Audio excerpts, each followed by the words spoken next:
Let me quickly check how loud this is. New items. Atlas wide passive tree. New influence mod. Sounds okay.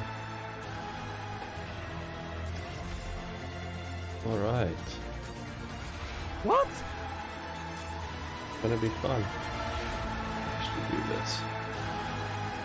What the fuck? That's the Atlas passive? What? Oh shit. That's huge. Can't wait for this league. It's gonna be epic. What? What? What the f is that?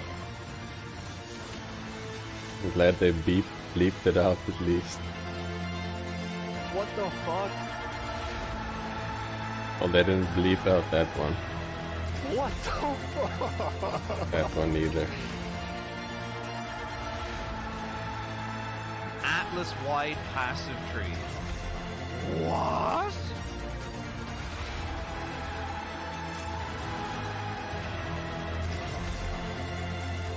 Oh, hey. Wow. Valuable new items. So we fracture outwards. An Atlas-wide... What? This guy. What do you mean an Atlas-wide passive tree? What the fuck? Yo.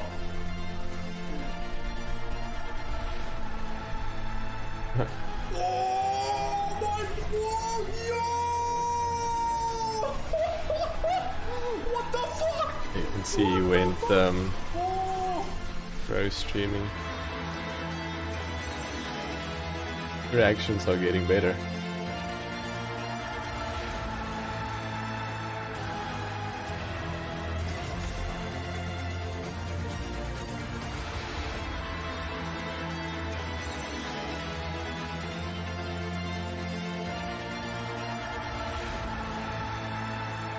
I'm just setting up some stuff here in the background. When it starts, I'll focus fully on that.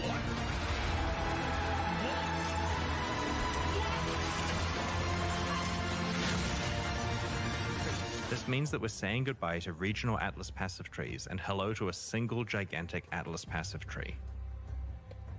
Ah, good old Path of Exile. This new tree has over 600 passives available. This is the best You reaction. can earn 117. Oh, good old Carnage. Hi, I'm Chris Wilson from Grinding Gear Games. Thanks for joining us today as we reveal Path of Exile's next expansion, Sentinel, which launches on PC and Mac on May 13th, and on Xbox and PlayStation on May 18th. Twitch drops are enabled for today's livestream, so make sure you follow the instructions below to link your account and earn your Rapture wings. Oh, by the way, are my drops active? In February, we launched Siege of the Atlas, an expansion that drastically changed Path of Exile's mapping endgame. It removed Atlas regions and watchstones and introduced the gigantic Atlas-wide passive tree and 4 new pinnacle bosses to challenge. One other very important aspect of the new endgame is its modularity. We designed it in a way where it's easy to expand with more content, and that's exactly what we're going to do. Alongside the Sentinel Challenge League, this expansion doubles down on the best parts of Siege of the Atlas to give you ultimate control over your endgame experience. Here's what you can expect from today's livestream. We'll start with a trailer for the Sentinel expansion, and then we'll go through its content and features in detail, starting with how the new Sentinel Challenge League lets you control your level of risk and reward. We'll then move on to the improvements we have made to Path of Exile's endgame. We'll discuss modifications to the Atlas-wide passive tree, the introduction of 20 Atlas Keystone Passives, new variations on pinnacle boss fights, and powerful unique items designed by the winners of our Siege of the Atlas boss kill event. Following that, we'll discuss the type of balance changes we're making, or more interestingly, not making in this expansion. We'll then cover what we're doing with magic and rare monster modifiers, various quality of life improvements, and the full release of controller support for PC players. After showing you our latest supporter packs, I'll head into a live Q&A with community streamer Ziggy D, where we'll answer your questions. Once that finishes, we'll post the expansion's full patch notes. There's a lot to cover, so let's roll the trailer for Sentinel. Here we go.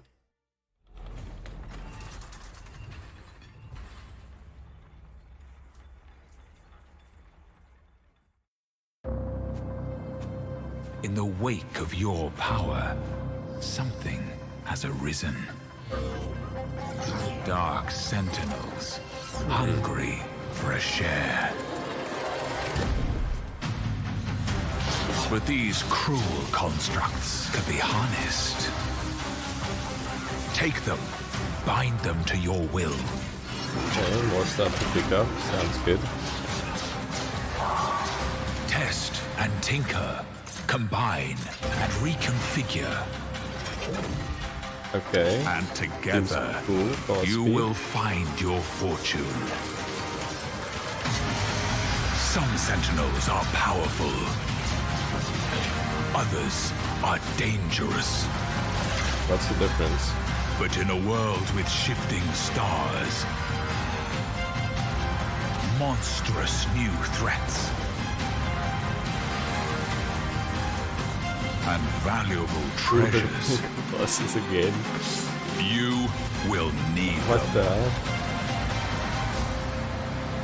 More The Sentinels await your command. even Uberist bosses. Oh no.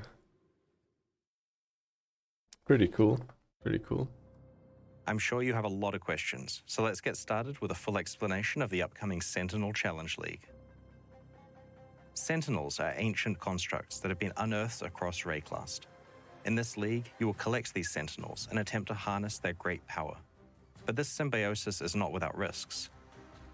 Once deployed, a Sentinel follows you, watching and waiting for you to enter combat. As you encounter enemies, the Sentinel will fire a beam that doesn't damage the enemy, but rather empowers them.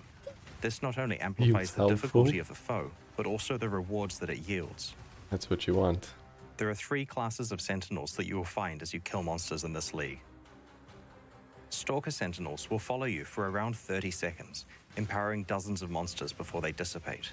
This is like a build your own breach or delirium effect, because you control what monsters you're fighting when you deploy the Sentinel, and through various means that we'll describe shortly, you're also in control of how much the monsters are empowered.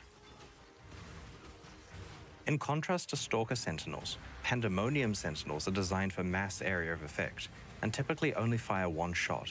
But this shot really counts, chaining between monsters to affect an entire screen full of foes at once. This class of Sentinel can be very dangerous because it empowers so many enemies at one time. Yeah, The final class, Apex Sentinels, I see why can they only looked at empower rare or unique rare enemies. monsters. They fire fewer shots but have a much larger impact on difficulty and reward. You start with a single slot to equip a Stalker Sentinel, but as you play through the league, you can eventually unlock 2 more Sentinel slots so that you can have 1 Sentinel of each class equipped at a time. Each class of Sentinel can be deployed only once per area that you play. You'll quickly develop various strategies for when each class of Sentinel is best used. For example, saving your Pandemonium Sentinel for when you're surrounded by monsters, or using your Apex Sentinel on the map boss or league content that spawns several rare monsters. Yeah, only on softcore With for a this full one. loadout of Sentinels equipped, in every map you'll get to empower bosses of your choice, juice up an entire screen at once with a button press, and choose the part of the map where it's best to empower a series of dozens of monsters. Okay. Sentinels cannot be damaged by monsters in combat, but do gradually deplete their internal power supply each time you use them. They can be found as you play and are incompatible with traditional Rayclastian crafting techniques. However, new Sentinels with different properties can be assembled from the depleted husks of others that you have used until their internal power supplies ran out. We'll explain that crafting So process they in run more out. detail later on. Alright, so it's temporary.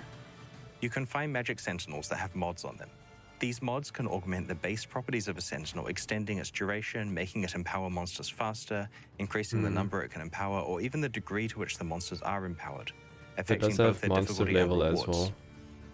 Oh, it's required level, not monster Some level. mods will add specific drops, such as currency items, essences, or unique items to monsters empowered by the Sentinel, but at the cost of increasing how difficult the monster is to defeat.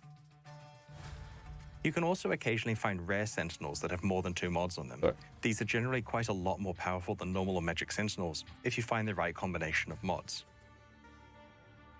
The Sentinels you find as you explore Rayclast will become more powerful. Some particularly powerful ones with special properties can only come from the process of assembling new Sentinels from depleted ones. While the Sentinels you find generally get better and better as you play through the League, you can also upgrade the behavior and properties of Sentinels through your Sentinel Controller. The Sentinel Controller is like a runic circuit board. It's what powers your Sentinels and allows you to customize them. There are specific nodes for each of the 3 types of Sentinel, so you can customize the properties and behavior of all of them, or potentially focus on your favorite base types. As you play through the League and kill more and more enemies affected by your Sentinels, your controller will gain power. You start with 4 units, which is enough to power your first Sentinel slot and your first runic node. By the end game, you are able to work up to 30 power units, which is enough for almost half of the controller to be powered at once. Okay, So how do you choose which runic nodes to power? You do this by connecting them together with filaments.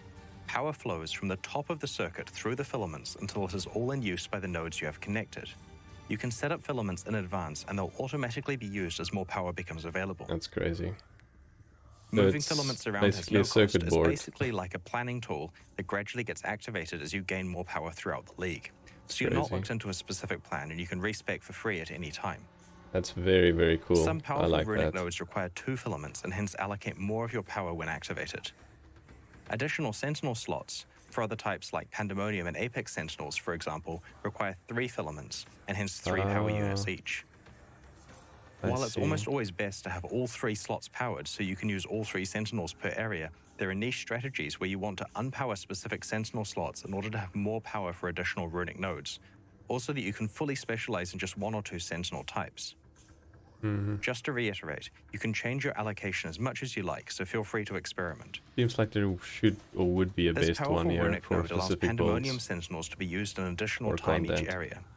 While this is basically pure upside, you should definitely plan around the fact that you'll be running their charge down pretty quickly if you use this node.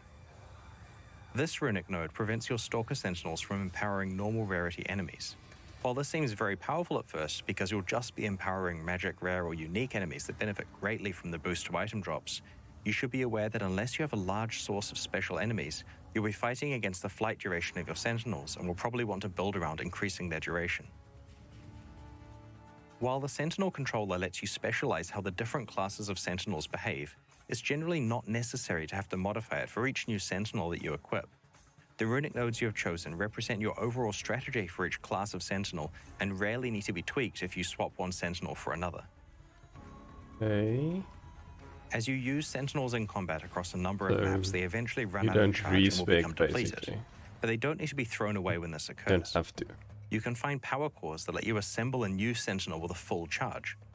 This process disassembles 2 existing Sentinels and creates a hybrid of the 2, with their properties combined together. Right-clicking a power core opens up an assembly screen. If you insert 2 Sentinels and click have the to carry assemble all the button, stuff a new around. fully charged one will be created. Okay, I see. Okay. This process is a complex and unpredictable one that can either inherit properties from the input Sentinels or potentially produce new ones that weren't based on either of them. So you For example, could the base type of the Sentinel ruin could one. either be the left input Sentinel, the right input Sentinel, or an entirely new one that can't spawn naturally and can only come from this process. That's crazy. The same applies to its modifiers. You generally get a mix of modifiers from the 2 input Sentinels, but sometimes they have their tiers upgraded or entirely new mods added, occasionally including ones that are exclusive to the assembly process. The end result is that you're usually getting Sentinels that are similar in function to the depleted ones you have combined, but occasionally mutate in new ways, producing results that unlock more power and possibilities. The best Sentinels in the game will come from lucky combinations of depleted Sentinels that have just the right mods. It's also possible to assemble 2 Sentinels directly into one of the many valuable unique Sentinels. Ah, I see.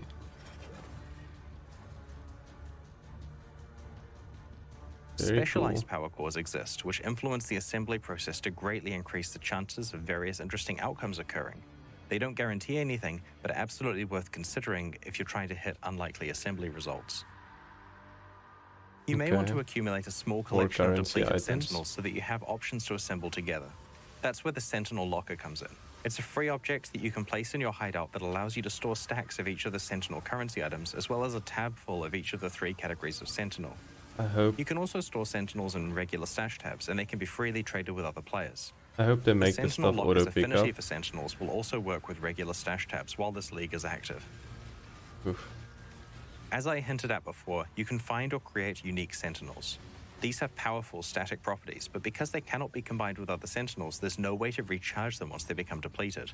They are essentially limited use items with powerful effects. Let's look at a few examples.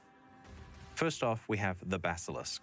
This is a Pandemonium Sentinel that augments its wide area of effect blast with a petrification effect. Any monsters caught in the blast are turned to stone. Rather than being it's like primarily useful frozen. for raising the risk and reward of combat like other Sentinels, this one is incredibly useful as an emergency button in combat. By activating the Basilisk, You have to can press freeze most of these? the monsters around you in place, letting you take control of dangerous situations. Oh, my shortcuts. This unique Sentinel, the Hollow-Eyed Skull, is basically a headhunter in Sentinel form. I don't have There are enough also a set of buttons, unique sir. Sentinels Only that are have designed these. to empower specific named Atlas map bosses. If you activate one of these Sentinels while fighting that boss, it empowers the boss into an extremely dangerous version that is very, very rewarding if you can defeat it. The highly Okay. empowered boss fight is further scaled by whatever mods are on the map that contain it, so you'll want to be pretty careful with what mods you choose to use. On the other hand, its rewards are scaled by reward bonuses on that map, so if you're able to defeat one of these bosses in a juiced map, you will certainly be greatly rewarded. These highly empowered map bosses are the best source of recombinators, a new type of endgame currency item that can be found in the Sentinel League. Recombinators allow you to apply the Sentinel assembly process to two pieces of equipment of the same item class, combining them together in unpredictable ways. This process can also rarely imbue your items with exclusive modifiers that don't normally spawn on that type of item. It's While kind the of an recombination process awakener, involves but significant not. risks, you could combine the best parts of two rare items together, maybe getting a lucky exclusive mod spawn, and end up with one of the best weapons, armor pieces, or jewelry in Path of Exile. Yeah. Sentinels can More be slot deployed while machines. engaging in other league content, so you can juice the risk Love and it. reward to quite crazy levels. For example, you could enter a Mirror of Delirium, trigger a breach, and deploy your Sentinel at the same time, causing the monsters to have 3 significant modifiers to both their difficulty and rewards. Yeah. There are only a few specific areas that Sentinels can't be deployed in, mostly for technical reasons, and those are unique maps, pinnacle Atlas bosses, and the Simulacrum. I wonder if it uses more of them if you touch So more that's Sentinel monsters in a at once. nutshell. It's a I guess combat not. league that gives you heaps of control over the exact risk and reward you encounter. It stacks with other combat-enhancing league mechanics, juices your endgame bosses beyond any kind of reasonable difficulty, lets you play with temporary headhunters, and might even let a few players assemble some pretty insane rare items if they're lucky. We're very much looking forward to seeing your stories after you've had a chance to play with it next week. 1 week In away. addition to the Sentinel Challenge League, this expansion further improves on the new endgame introduced in Siege of the Atlas, its Atlas-wide passive tree and pinnacle boss fights. The new endgame was designed to give you ultimate control over what kind of content you want to play and how difficult and rewarding you want it to be. With the Sentinel expansion, we are doubling down on what makes this new endgame the best one that Path of Exile has ever had. Oh no. This expansion introduces 20 powerful Keystone Passives to the Atlas tree. As you know from the regular passive skill tree, Keystone Passives are usually dramatic and build-changing, with both upsides and potential downsides. More. Each Keystone can completely change the way you play Path of Exile's endgame, and we have designed Keystone Passives for many different playstyles and situations. The second big change is that we have introduced these clusters of passives that grant you even more control over what endgame content you encounter. Of course. As you know, you can encounter many different types of past league content randomly within maps. These new passives allow you to prevent content you don't enjoy from appearing randomly, while simultaneously causing other content to spawn at a higher rate. Aside from the this is obvious cool. convenience of only encountering the past league mechanics that you choose, the system is great for target farming specific content that you have juiced on your Yeah. Atlas tree. Just a flat increase to everything Thirdly, else that we you have like. created incredibly difficult and rewarding Uber versions of 7 pinnacle boss fights, which can be accessed via 6 new Keystone Passives. These fights are designed to challenge the absolute best Path of Exile players, and suffice to say, they are brutally difficult. Let's take a look at some of the new Keystones and boss fights. The Singular Focus Keystone makes it significantly more likely that your favored maps will drop. If a map drops that is not one of your favored maps, it will be converted into a random currency item. This means that you'll exclusively see your favored maps, and outside of that, more currency. Stop. This is the realization of the "I only want to play one map" dream that some players have. It Yep. also helps players who are It over-sustaining basically maps worked and would rather already. just get extra currency items. The Stream of Consciousness keystone prevents you from modifying your maps with fragments or scarabs, but means that when extra content is being rolled for your maps, each of the base chances is 50% higher. This is really useful for players who don't want to have to think about juicing their maps and would instead prefer to get a constant moderate bonus instead. The following two keystones are for very kind of advanced like players that. who have completed their Atlas trees and want to get a very specific outcome with all of their skill points. The Wandering Okay. Path keystone increases the effect of small passives on your Atlas skill tree and disables all notable passives. I mean, The Grand Design keystone increases the monster pack size in each of your maps by an amount proportional to the number of notable passives you have allocated. oh, that's However, cool. the trade-off is that small passives have no effect. Oh, that sucks actually. That's so much spawn chance on so many of the content. These of two so much of the keystones are very content. good for specializing into maximizing pack size and quantity at the expense of don't know. specific league content, which is great for general Magic Find builds or Divination card farmers. Yeah, that's true. The Twist That's of a good Fate point. keystone changes the But I behavior mean, of corrupted rare maps in debatable unpredictable again. ways. Upon entering a map, you may be sent to an alternative map of the same tier with randomized modifiers. All of the master missions, scarabs, and mean, Kirit crafts applied to the map will also Map be randomized. completion? This Maybe? process will not pick an outcome that was already on the map, so it always shifts it to a new property that you didn't have before. This means that you can play all of the scarabs, master missions, and maps that you enjoy, and any leftover ones can be randomized to new outcomes, which are guaranteed to not be the ones you started with. This may have some interesting economic consequences as well, with players feeding bad scarabs or maps into the Twist of Fate lottery. Yeah. I can see that. The Wellspring of Creation and Dance of Destruction keystones change the ratios of monster life and damage in maps on the Atlas, so that they are more dangerous and less tanky, or vice versa. These two That one keystones are seems designed to be very good. remedial, allowing players with an abundance of offense or defense to normalize That one themselves so they seems can very handle the good. content better. I If mean, you you find yourself normally in a end up situation having where too you're much waiting for a damage at the weapon end upgrade game. or can't fix your resistances, then you could allocate one of these keystones to temporarily make things easier, before unallocating it later when your build is complete. Yeah, that's true as well. 6 new keystones create uber versions of Path of Exile's pinnacle boss fights. Venarius, Cyrus, the Maven, the Searing Exarch, the Eater of Worlds, and the Shaper and Uber Elder, who I guess is now called the Uber Elder. Yeah, that's what I did say. How many Allocating one of these Ubers did you keystones get? on your Atlas passive tree ramps up the corresponding boss fights so that it is extremely difficult. Like, really hard. Harder than saying goodbye to Zana hard. Easy Only is allocate not these return, keystones I if your guess. character is extremely powerful and you know you can handle the challenge. Oof. In general, the encounter's rules are modified to be far more punitive and difficult. In return, though, you can earn some very enticing rewards. Each of the Uber fights has an additional high chance reward and a chance of getting a very, very rare chase reward. For example, the Uber Maven guarantees an elevated sextant if you're able to complete the encounter. Very rarely, though, you may be able to earn an awakened exceptional support gem as well, such as Empower, Enlighten, or Enhance. These keystones unlock crazy What is battles that that? will challenge our most aspiring players who are deep in Path of Exile's endgame. They add a new level of difficulty for those who want to push their builds even farther than they ever have before. There's no way I The survived keystones that. I've shown you so far are designed around many different types of endgame players. Some glass cannon players struggle with defenses but have no problem with offense. Some Yeah. players want to just play one map. Some players want the difficulty to be ramped up and to receive rewards commensurate with this added challenge. The keystones also let you identify a specific reward, type of content, or playstyle and know exactly how you can get the most out of it. There are a number of other new keystones that we'll reveal before release. Like the ones we have shown you today, these This keystones looks so require you fun. to consider your Love endgame plan in ovals. an entirely new light. We're very interested to see what strategies you will use to try to conquer the new Uber Pinnacle bosses. Before we get into the new unique items, there are a few other endgame Atlas changes that we should cover. We are removing Vinctar's Square and Doryani's Machinarium from the Atlas of Worlds because they are not natural map drops. You can still get and play these maps, of course, but they aren't counted for your overall Atlas completion I anymore. like that a lot, especially for SSF. Their Atlas passive points have been moved to rewards for defeating the Infinite Hunger and the Black Star. Alright, that's We have cool. rebalanced influence altars and maps. They now feel a lot different than they did in the form they were introduced in Siege of the Atlas. Okay. Their downsides now feel more impactful and they have more diversity of rewards, including new rewards. The intention is to fulfill the original design goal of having an ultimatum-like choice about whether you want to accept additional Yeah, challenge they for didn't really additional matter reward. much. We've I mean, added some better stuff Atlas tree mattered. support for them, including 2 keystones that can affect them. We've also rebalanced the drop weightings of the new Pinnacle Atlas bosses, changing the relative drop weightings of their unique rewards and making them more likely to drop Eldritch currency.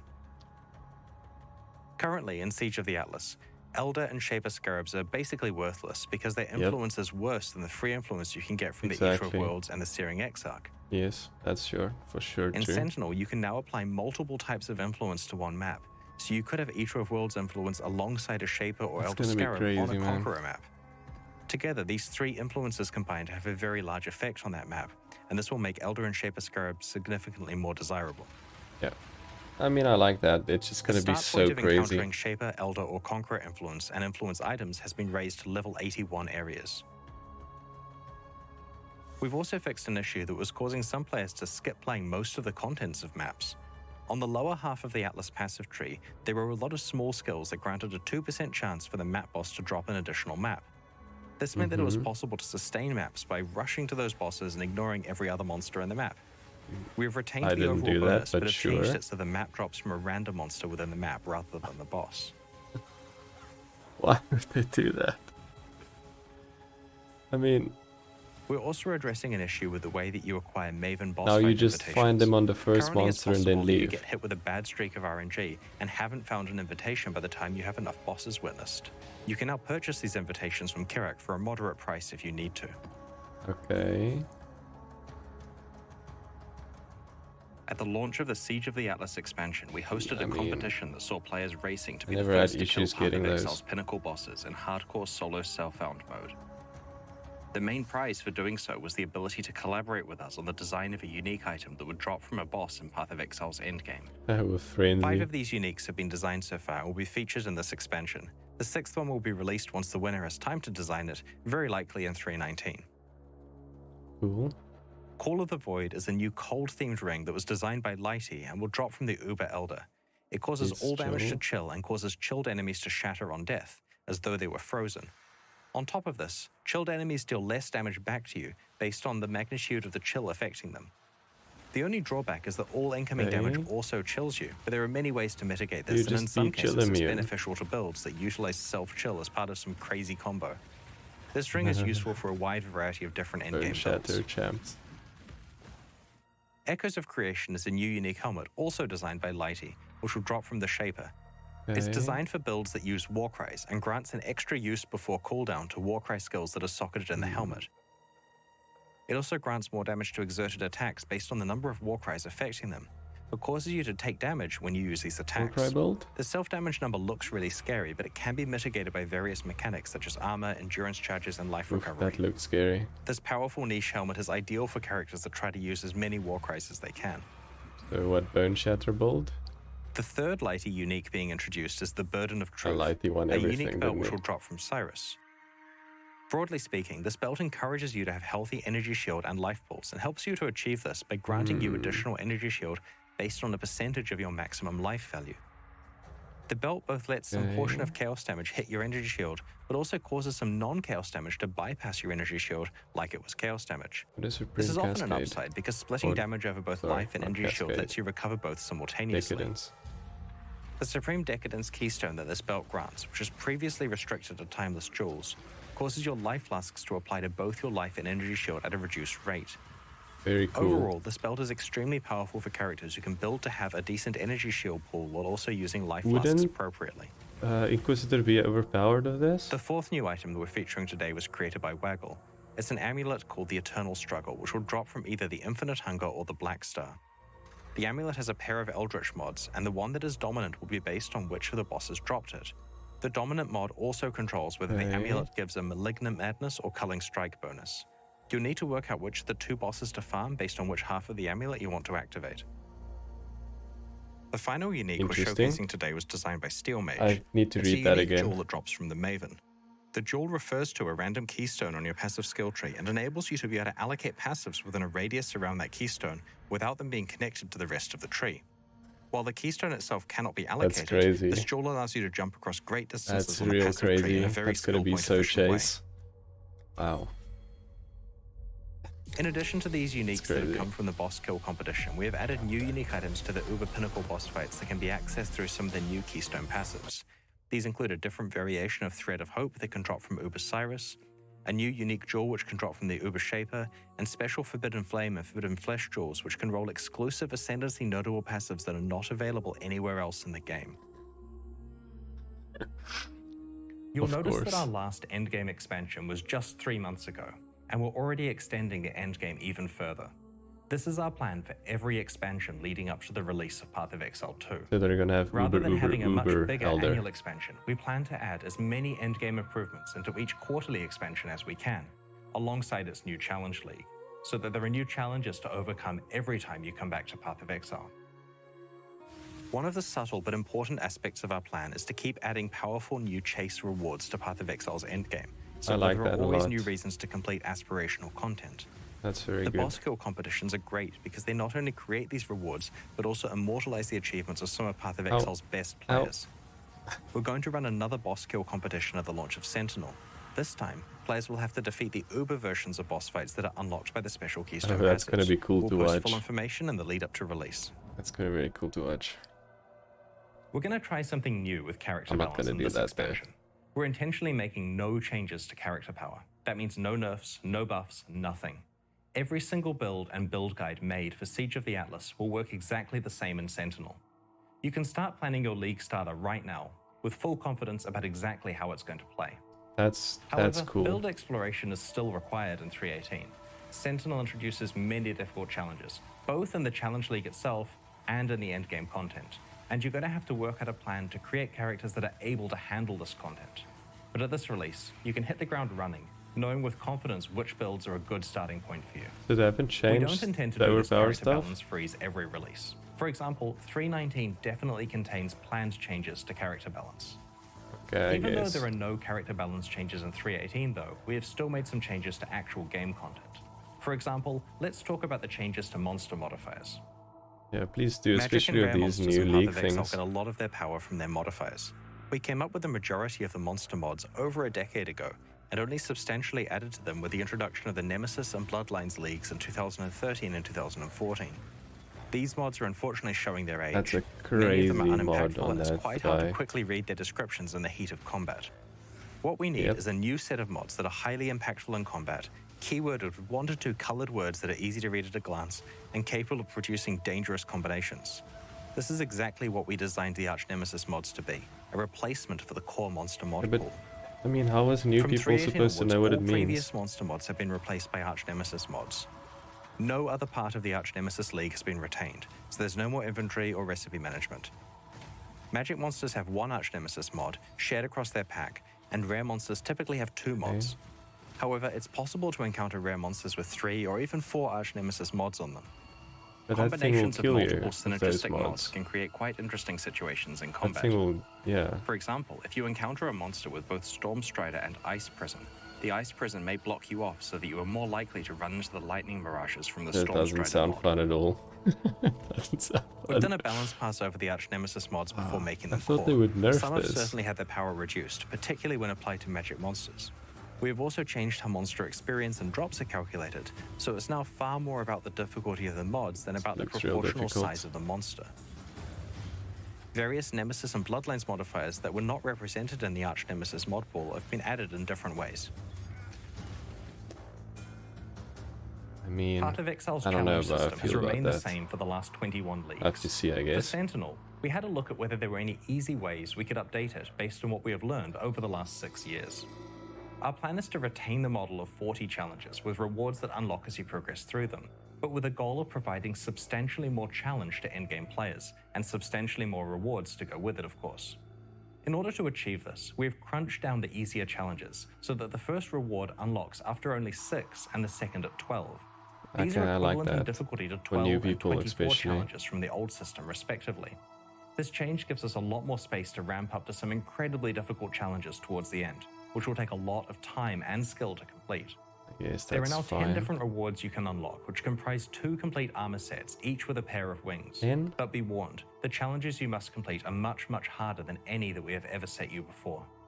I don't like that. We've been Some of them experimenting were with already support way for too game difficult. controllers on the PC version of Path of Exile.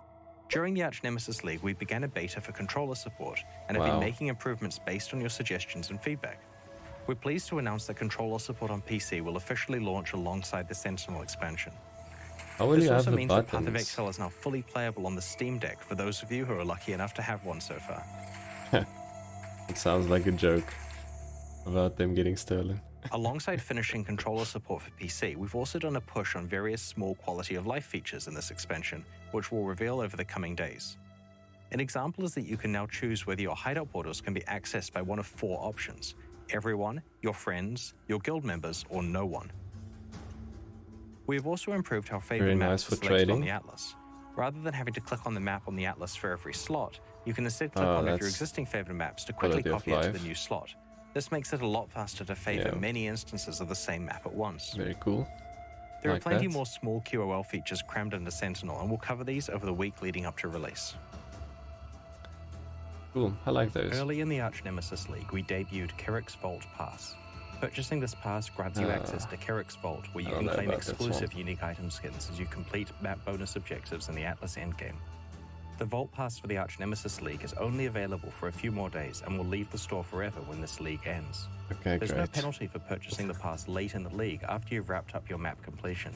So if you are pleased with where you got to in Arch Nemesis and want to lock in your unique skins, it's not too late to buy your pass I'm now. guessing people weren't too happy about Thank it you if to they're everyone stopping who it. unlocked Kerrick's Vault. We had a lot of fun putting it together and trying to think of fun ways that unique item skins can interact with gameplay in a visual way. The purchases directly fund development of both Path of Exile 1 and 2. A brand new Vault Pass will launch alongside the Sentinel League. Like the previous take one, it there are back. 8 exclusive unique item skins that can be unlocked as you complete map bonus objectives. Why do they have to be We'll so post full cool details though? on these new rewards closer to launch. To buy either the Arch Nemesis Pass now, before it leaves the store forever, or the Sentinel one when the expansion launches, go to pathofexile.com/vault. We'll check that out again Alongside today's later. livestream, we're launching 2 new series of supporter packs, the Arcanist and Reaper packs. Each tier contains the pack's full face value in points, plus several exclusive microtransactions. These packs are only available during the Sentinel League and will leave the store forever in 3 months. Every microtransaction you're about to see is entirely cosmetic and does not affect your character's progression or power. The Interesting. Arcanist pack series contains 7 exclusive microtransactions. The Cloak of Elements indicates the power of your fire, cold, and lightning resistances on your back. When a resistance is capped, the effect is extra strong. That's cool. While wearing the Ring of the Black Star, your level up effect looks like this. That's too much. Way, way, way too much. In the Way too Timekeeper's much. hideout, you can use the Chronosphere You'll to die change the 'cause of time of that. day from dawn to noon to dusk to night. I mean, I don't have an issue with this. It's pretty cool.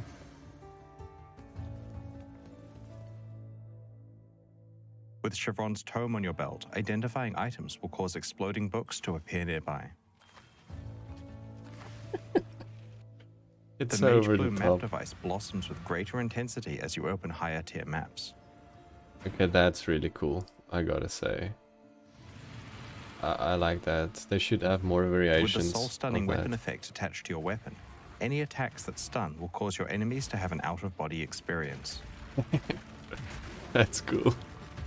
More visual Drinking from the clutter, searing but Quicksilver cool. flask causes an explosion and sets your character on fire. The Reaper Pack series also has 7 exclusive cosmetic microtransactions. The Soul Harvester's Cloak's power is based on the number of enemies your character has killed. With the Belt of the Hive Queen equipped, flasks you use will cause blood-sucking insects to appear all over your character. I The mean, Ghostlit Graveyard is a hideout blood? where you can control the color of its torches. It also comes with 6 exclusive hideout decorations. Medidrone will follow you around and use a healing beam on you whenever you're gaining life. Thanks, Medidrone. The Underworld Portal opens a gateway to Hell. Its I effect mean- upgrades in Part 2 and again in maps, where it indicates what tier of map you're playing.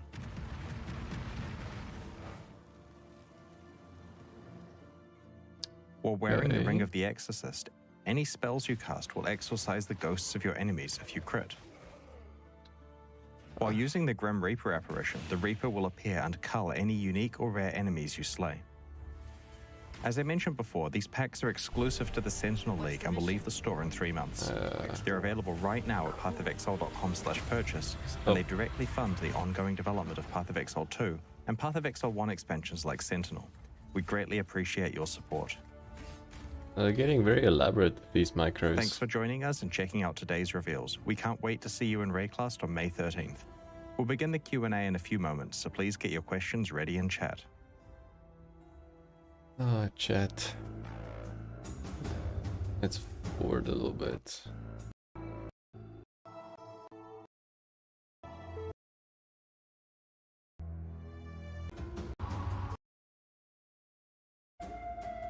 How long did they pause? I thought it would just be a few clicks. Alright, they started soon after this.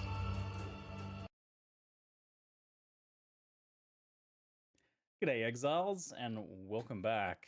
It is Ziggy D here with Who's none Eagles? other than Chris Wilson. How you going this morning, Chris? Hey, good, thanks. Thanks very much for joining us.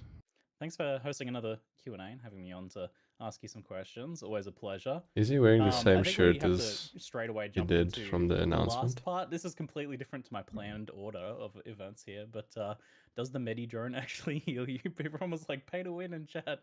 Oh no, it's just an effect that shows when you're getting healing, when you're getting healed from flasks and stuff, which you can see in the UI already, but this is just a different way of seeing it visually, and that's a theme for a lot of the new microtransaction, is trying a new visual twist on showing information that players already have access to. It's too Yeah, small. you guys are kind I of want to stepping see up it. a little bit there. Although I have to say I wasn't really a fan of the blood-sucking insects one. Why would I pay money for that? That's horrible. I reckon it's going to be low-key quite popular, because what's going to happen is Yeah. the packs will eventually go off sale, people will have it, and they'll forget about it, and then you'll see someone covered in insects and think, what is happening? No, that's my least favorite thing. Thank you. Okay.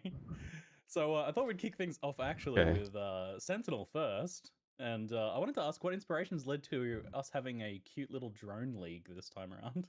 Well, we tried not to make them Cute too little. cute.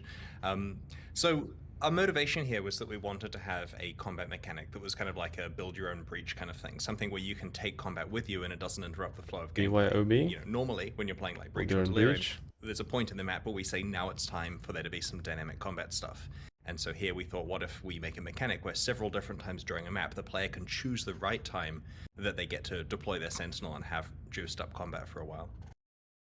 Does a design like this happen with where you come up with the idea first and then the Used, like he mechanics of it says. follow on, or do you have like, oh, we want to do this mechanically, try and come up with a theme for this? We came up with mechanics first. In this case, the goal was to have something which tags monsters around you, making them a lot harder and more rewarding. And then from there, we realized we can have complicated mods on this. And it actually started off with a bit of an organic theme. Like our initial random idea, thrown together on a Saturday was that this was some kind of like growth on the character that projects something at the monsters. And that's actually why. So computer scientists in the crowd will notice that the method we use for combining Sentinels is very similar to genetic programming, the concept of taking some properties from one, properties from the other, and having a chance of mutation. And that analogy worked well with the organic side, why because you're not? kind of like breeding these growths or whatever. But it ended up working a lot better, in terms of understandability, to have Sentinels that follow you around. And the analogy for creating new ones there is that because the power is depleted, you need to create a new one around a power core, and you don't really know how the Sentinels work. Because they're ancient technology, so you're kind of putting it together the best you can, and that's Where's why this you get a mic, Buzzy? combination of properties and also some random quirky mutations occasionally. Yeah, Nice. it is. I prefer this approach, I think, for a few reasons. But I'm interested in this idea of like fantasy technology, like ancient lost technologies that are more advanced. That's like a theme I love, and it's something that Path of Exile's been doing more and more over time. This sort of like ancient, otherworldly, or esoteric technology. Has this always been a plan for PoE's like what a world building, word. or is it something that's evolved over time? Well, there was a bit of it there from the beginning with the Val, right? They're a civilization that clearly has a lot of interesting stuff going on that predates what the player is currently doing by thousands of years. And so Going we'd back in established the Queens. fact that they have stuff like floating machines already. Now, of course, the Sentinels are not Val technology. They're something else that players might be able to piece clues together about. But yeah, we feel it's established that there is ancient technology that's honestly a lot more powerful than what's going on in Rayclast currently. It's sad when ancient technologies like Okay. automatic doors are lost. Too bad. Maybe we'll rediscover such Very nice. technologies one day. Don't know what he means by that. Is he alluding the to weight something? of the door. Oh no. Quote. Perfect. So I how don't much know. harder do the Sentinels I missed that make one. enemies, Don't know and what in he was ways mean. do they What he make them means by harder? I that. wasn't really clear on that watching it. So they make combat harder in several ways. From your point of view, the monsters that when they attack you, they're doing damage and more stuff, and when you attack them, they're harder to kill. And this honestly varies a lot depending on the rarity of the monster. With a normal monster, which obviously has very low life and damage to start with, they're buffed a lot more percentage-wise than a rare or unique monster. So if we're applying, like, I don't know, this is me picking a number out of the air, like a 400% buff to a normal monster, we're certainly not applying a 400% buff to Katava. And it's in a way similar to Delirium, it did similar types of scaling. Now, this also depends on the type of Sentinel. For example, the one that empowers the entire screen, the Pandemonium Sentinel, it has a bit less of a buff than the one which is specifically there to target specific monsters, or the one which is a little bit slower at targeting ones, the Stalker Sentinel. And all of this is captured in that empowerment arbitrary number that's scored on the Sentinel. And this is just a number, it doesn't directly correlate to a percentage the player can understand, but it is used internally at different, different scaling amounts depending on what type of monster it is. Generally, more empowerment equals more damage reduction, and of course better rewards. Now, the key thing about this is that we've tried very hard to make sure that empowerment is given to you proportional to any,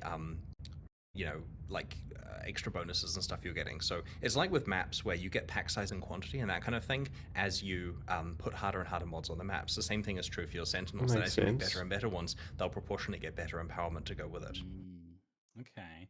I like the idea that this is like ancient lost technology, Random guy in the back. and also the mechanic is a little bit obscure as well. Was that kind of intentional? We especially don't want people understanding how the combination process stuff works, but yeah, the general rule is Sentinels give you the opportunity to make combat a lot harder than normal, and in return you'll get rewarded. And there are some cases where the rewards double dip, which are quite interesting that I can talk about.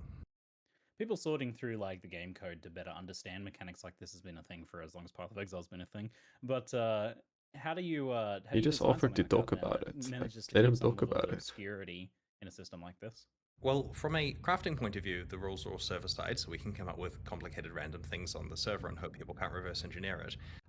On the client, though, I believe there's nothing that they can reverse engineer that will relate to this damage stuff, so we pretty much get to make big spreadsheets on our end, implement it to do that model, and try as much as possible to make sure that players are rewarded for any additional difficulty they have. We don't want a situation where you get a bad Sentinel that's making combat harder and not giving you something for it. And so every bit of additional difficulty will give you additional item quantity, rarity, and how do you control that? It depends on what you want. Any of the other bonuses you get to item drops. I find that like balancing point. It sounds like promising, but versus I don't know. Players like if something is learnable, then players feel like they maybe have to learn it as well. Whereas the opposite is true, as if it's unlearnable in an extent. But at the same time, you have to think about whether players can sort of still engage with the mechanic and feel like they're having some level of control over it. Do you think there's like a level of player control here? Well, we want to make sure that people understand the core that's the principles whole of it, idea, even if right? the actual math behind the scenes That is controller, intentionally right? obfuscated. And the principle here basically is, it's like with other things that juice the combat difficulty is, juice it as much as you can, but not too much, otherwise you'll die. I mean, you can And even so choose there's an when extreme to level of player activate it. control here for a few reasons. Firstly, you choose when to deploy a Sentinel in the Yeah, map, and which Sentinel exactly. to deploy. Secondly, you choose which Sentinel you're using, like what mods it has on it. Are you using a unique? Are you using just a regular magic one? Regular normal or magic one? Have you managed to find a rare with good mods? You have your entire Sentinel controller to spec how you want. And if, for example, the Sentinel combat is too hard, there are ways in your controller to spec more in the direction of rewards and less in the direction of empowerment. And of course, respecking there is free, so it's relatively easy to dynamically adjust the difficulty, so it's never too hard for you, and you're just getting constant rewards from And it. so many shapers they're showing. How much is this affecting the reward then? Since we're juicing up these monsters? The empowerment that affects difficulty also proportionally affects item quantity, rarity, and experience. And you can also get these additional reward icons on monsters. You'll notice in the footage, when the Sentinels empower monsters, occasionally you see like a currency icon or something appear above them, or a unique icon. Now, it's worth noting, there's a base level of monsters giving out these reward icons, of Sentinels giving out these reward icons. So even if you have no mods on the Sentinel and no speccing into anything fancy, you'll occasionally get reward icons. But there are lots of mods that will give you additional reward icons a percentage of the time. Now, these mods are factored into the empowerment number, so it double dips where, because the mod is on the thing, the monster is slightly harder, which means that it stacks more rarity and quant as a side effect. And so you get kind of a do dipping effect there, where you get twice as many, effective rewards. You can super juice a monster How often do Sentinels and then get drop, one shot and where do we get repeatedly. them? Well, you can find Sentinels Well, I mean, as you I'm play gonna through the get game, one and they shot also drop from repeatedly. Sentinel caches, which are, you know, scattered throughout the world. They're pretty often. The intention is not that you run out of Sentinels, right? You'll always have Sentinels to use. The question is whether you have good ones or not. And you'll notice they're corrupted, so you can't just drop AUX on them. It is actually difficult to have a constant supply of good rare Sentinels, but you know, you can put the work in, you can spec into this stuff, you can, you know, do clever combining, and we expect that any good player in Path of Exile will generally have good Sentinels that they can use most of the time. And I understand the concerns that this feels like a bit of micromanagement, but it honestly plays pretty streamlined. Essentially, you can use Sentinels for a number of maps, and there are lots available to drop more ones in as they're depleted. And if you'd like to Sentinel enough that you miss it when it's run out of power, then that's a really good candidate for combining. Because if you combine two things together and you liked both of them, chances are you're getting something roughly similar out the other end. Occasionally you might get something worse, but sometimes you'll also get something better. You can kind of save the stuff you like, where you get some mod which you'd never considered that suddenly starts like duplicating enemies when they're tagged, for example, or doing a lot of other stuff. And so we'll see some very interesting things where people are, this is the worst analogy to ever mention on Twitch, but they'll kind of be like breeding a bloodline of good Sentinels, if you see what I mean. I've been playing Crusader Kings recently. I know all about that. Okay. I'm going to just switch to Twitch chat. Nice. I don't know. I keep missing these jokes. Am I like how crucial is this, like combining up of the Sentinels? And how do you like design a mechanic like this to avoid the like talisman, like for the old players of PoE, situations where these mechanics become really laborious because there's a lot of combining? So you don't really combine up through the tiers. You find better tiers of Sentinels. So as you play through the game, you'll find better and better ones. You do combine if you want to have a chance at making Sentinels that have combinations of mods that you like. So the theoretical best Sentinels can come from combining. So in terms of base types, the way it works is there's a progression from low level to high level, just like you know, bows or wands or something like that. And we also have a few other base types that can only come through combining. But once you've got it from combining, you can then potentially persist that one by combining it with other ones and getting lucky. The purpose of combining is when you're finished with two Sentinels you found effective, you get a chance to get something that's moderately similar to what you put in. And that really helps with sustaining rare Sentinels, as well as occasionally getting good unique ones and so on. The Talisman comparison is a good one, but we have learnt very much from the problems of that league. And the first problem we had with Talisman was that the item you were making was competing with amulets, right? You know, it was hard to get good rare talismans, and it was easy to get good rare amulets, so therefore talismans were worthless much of the time. Here, it is hard to get good rare Sentinels, but nothing else can go in that slot, and so it's a bit of a slower item progression than what people are used to. We've definitely designed the combining system to be more of a crafting system, rather than Talisman, where you can do stuff on demand. If you wanted to do combining, you had to go and find some stones, do a whole boss fight, etc. Here, you can craft, you can make new Sentinels wherever you want to. Yeah. That sounds good, though. The item crafting system where you can combine armors in a similar fashion, how similar is that to the Sentinel crafting? Like, will combining a bunch of Sentinels kind of give you an idea of how that's going to then work on items? Yes, it's quite similar. Basically, we were looking for something you can do to make new, like, you know, really cool rares, and we realized that we have the system that was entirely designed around the genetic programming of assembling new Sentinels, and it would work really well for rare items. And so we basically tried it, and we came up with a bunch of interesting mods that can go on each of the slots, and I think we haven't previewed any particular ones yet, but the announcement page at pathofexile.com/sentinel has a bunch of mods that people can see in the relevant hovers there. Yeah, I'm going to do that. Juiced Look stuff, at that. so after this. People quite interested. But the intention basically is this is not meant to be the way that people make the best item in the game, but it may make some of the best items in the game if they're lucky. And we've had conversations internally that involve questions like putting items that are mirror-worthy versus items that are strange on the other side, and interesting border cases that happen with the rules to try to make items that are mirror-worthy come out that, you know. Anyway, interesting stuff going on with that. So we think that the Path of Exile players will really like trying to model how that works and to get the best value for their recombinators. Yep.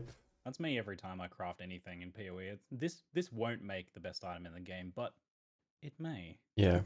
No, that's a slot machine thing that keeps you going, right? The crafting thing, but it should be interesting. And I think especially if some of these recombinators make their way into standard, there could be some interesting things that happen after the league ends.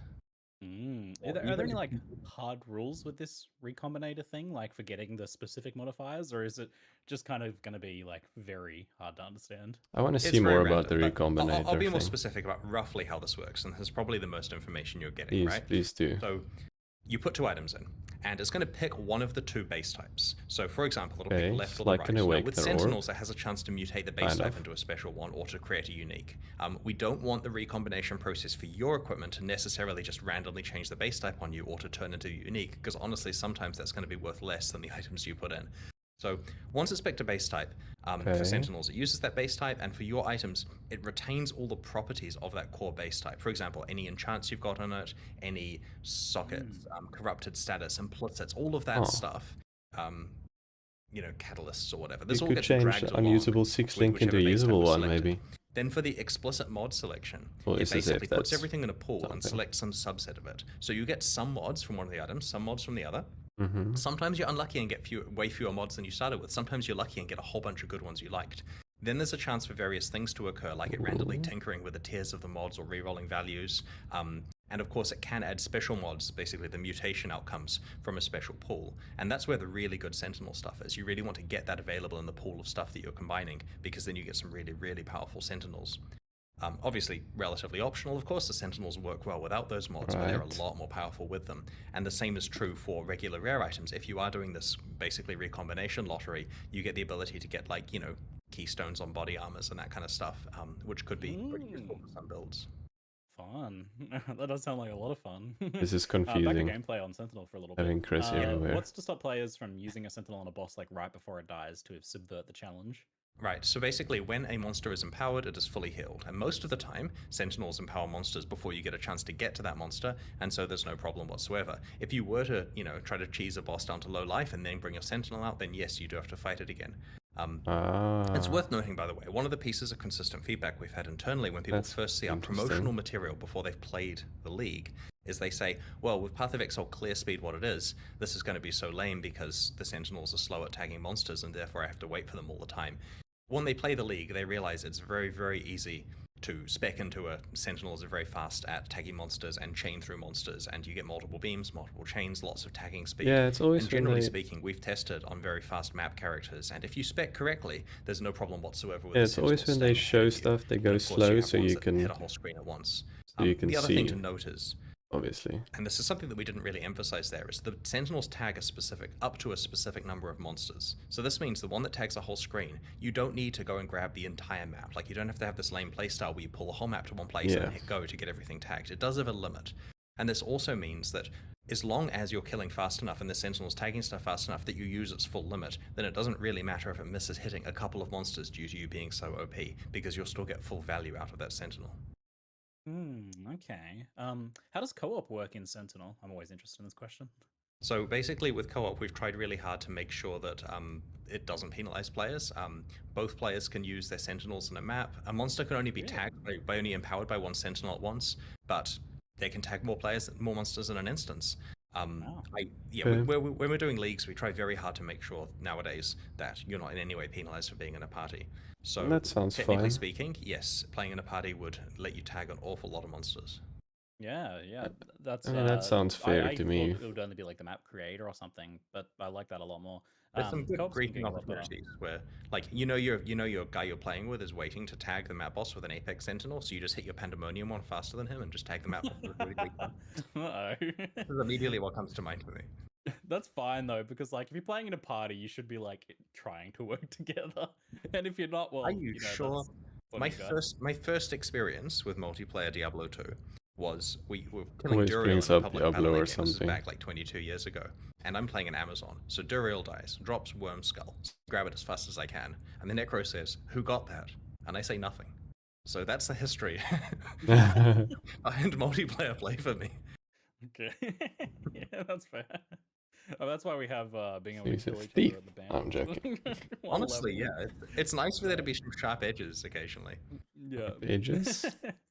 The banner I one's know always about like that, such an sir. easy thing to forget as well. Yeah. And chat's right. This is ninja looting, not scamming. Yeah, ninja looting. It's we like didn't have a deal. We didn't know he wasn't helping me with Duriel. I was helping it's him. like in WoW when you need instead of greed. Well, everyone greeds. Okay.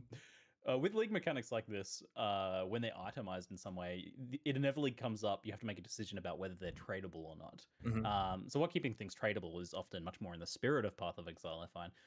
We've sometimes seen this actually makes players less willing to use the mechanic themselves, like for Expedition, Yeah, for example, where that's people were true. selling all of their currency instead of using it. What goes into the decision to make something like Sentinel tradable? So, in general, tradability is preferred, especially when there's other forms of progression. Like in Arch Nemesis, the mods that you had were your progression. And so, if we made those tradable, then you could literally skip the league, find some Exiles, trade them for the ability to do the hardest Arch Nemesis content. Yeah. Here, because you have your Sentinel Controller, which powers up as you kill empowered enemies, you do actually have to engage with the league to progress with it, and therefore tradability is totally fine with the items in it. That's You what also Aim want to just make now. sure with the combining system, the players are able to trade for Sentinels that will combine well together, right? You know, there's one of those things where if you look at your pool of Sentinels and realize you don't have a good combine available, but you have a couple of Chaos Orbs spare, maybe you trade for something amazing and try to you know, something that's been depleted and try to combine it with something that you liked. This also means that once you've finished with a Sentinel, like let's say you don't like combining, you just want to play with your Sentinels, you can take the ones that were good and rather than combining them, you can trade them to other people to get some currency that you can use to buy potentially full Sentinels or actual items you want to play with or maps or whatever it is you're looking for. I feel like we're creating cyberpunk. I get the value of it or the reason they asked this question. I just don't really care. Lots of people are asking about. I'm not going to trade them anyway. I'm going to play SSF, I think. Nemesis mods now. Like how is Headhunter working now with this change? Just the same as before, right? Yeah, you steal the mods and then you're Mod powerful check, and then we dev cry. check. Thank you, chat. So Also, you're because you gonna mentioned it earlier, everyone's steal asking Arch about Ultimate Nemesis as well. level I know that mods. Bex answered this question recently, but for anyone who may have That's missed that, crazy. what's the news with Ultimatum? We have a specific plan for Ultimatum, and we like this plan, and it's cool. And it's honestly cooler than the plan of let's just bring it back next league or something. And so we're going to do the cool plan, but that means you're not going to see Ultimatum for a little while. And I can't give any more information out. So yeah, no Ultimatum, but it's not so just it's being coming ignored, back. right? And we have an awesome plan for it. You're teasing the Ultimatum fans because you keep looking at mechanics and being like, it's just like Ultimatum. The good news is the Alta stuff in its current form will feel a lot more like Ultimatum, right? So they get to enjoy that. That's what I mean. Yeah, that's good. On this topic before we Nervous move on, we have laughter. apparently a lot of questions from chat. Okay. Well, HD, will there be any raw currency to refill the Sentinels? Just like if you have a good one, you just want to straight up recharge it. We don't have any raw currency that does. Okay, but so they're solidly you gone. will be going when you through use quite a them. lot of Sentinels, and this is intentional. And to be completely honest, I'm going to explain this, right? So we know that it's controversial that these things run out of charge, right? We're not trying to just hurt the players. But in the version of this that we designed, where you use them forever, it was really boring. You get an okay Sentinel on day 2, and you just use it forever. And because of that, we had to make the good ones really rare, and you never see them, and you'll never find a Headhunter Sentinel, and it was terrible. And so we tried this model where they run out of charge, and you're constantly combining stuff together, and you see the full gamut of the league, you try new experiences, and you get to see a lot of the cool mods, because we just ramped the spawn rate of everything. Like, that I Headhunter gotta Sentinel, agree the Hollow-Eyed with Skull, that idea. you're probably going to find one, right? Like, it's consumable. It doesn't matter balance-wise if you have an insane time for a few maps. wonder And this what means that if you want to play with it Headhunter every one map, is you gonna just trade for one trade over for. and over. And so the model here with the recharging, honestly, is so much more fun than the one where you just get a perfect Sentinel or something good enough a few days in and never touch the league again. I gotta agree with this Or one. if there's like a double Headhunter Sentinel, if you combine 2 of them together or something. Okay. Carrybag asks, how do you get filaments for the passive tree thing? It's just clicking on the sections, basically. There are these grooves, you click on it, a filament appears, you click on it, it goes away. It's literally a planning tool, right? There's no item, there's no specking, there's no points.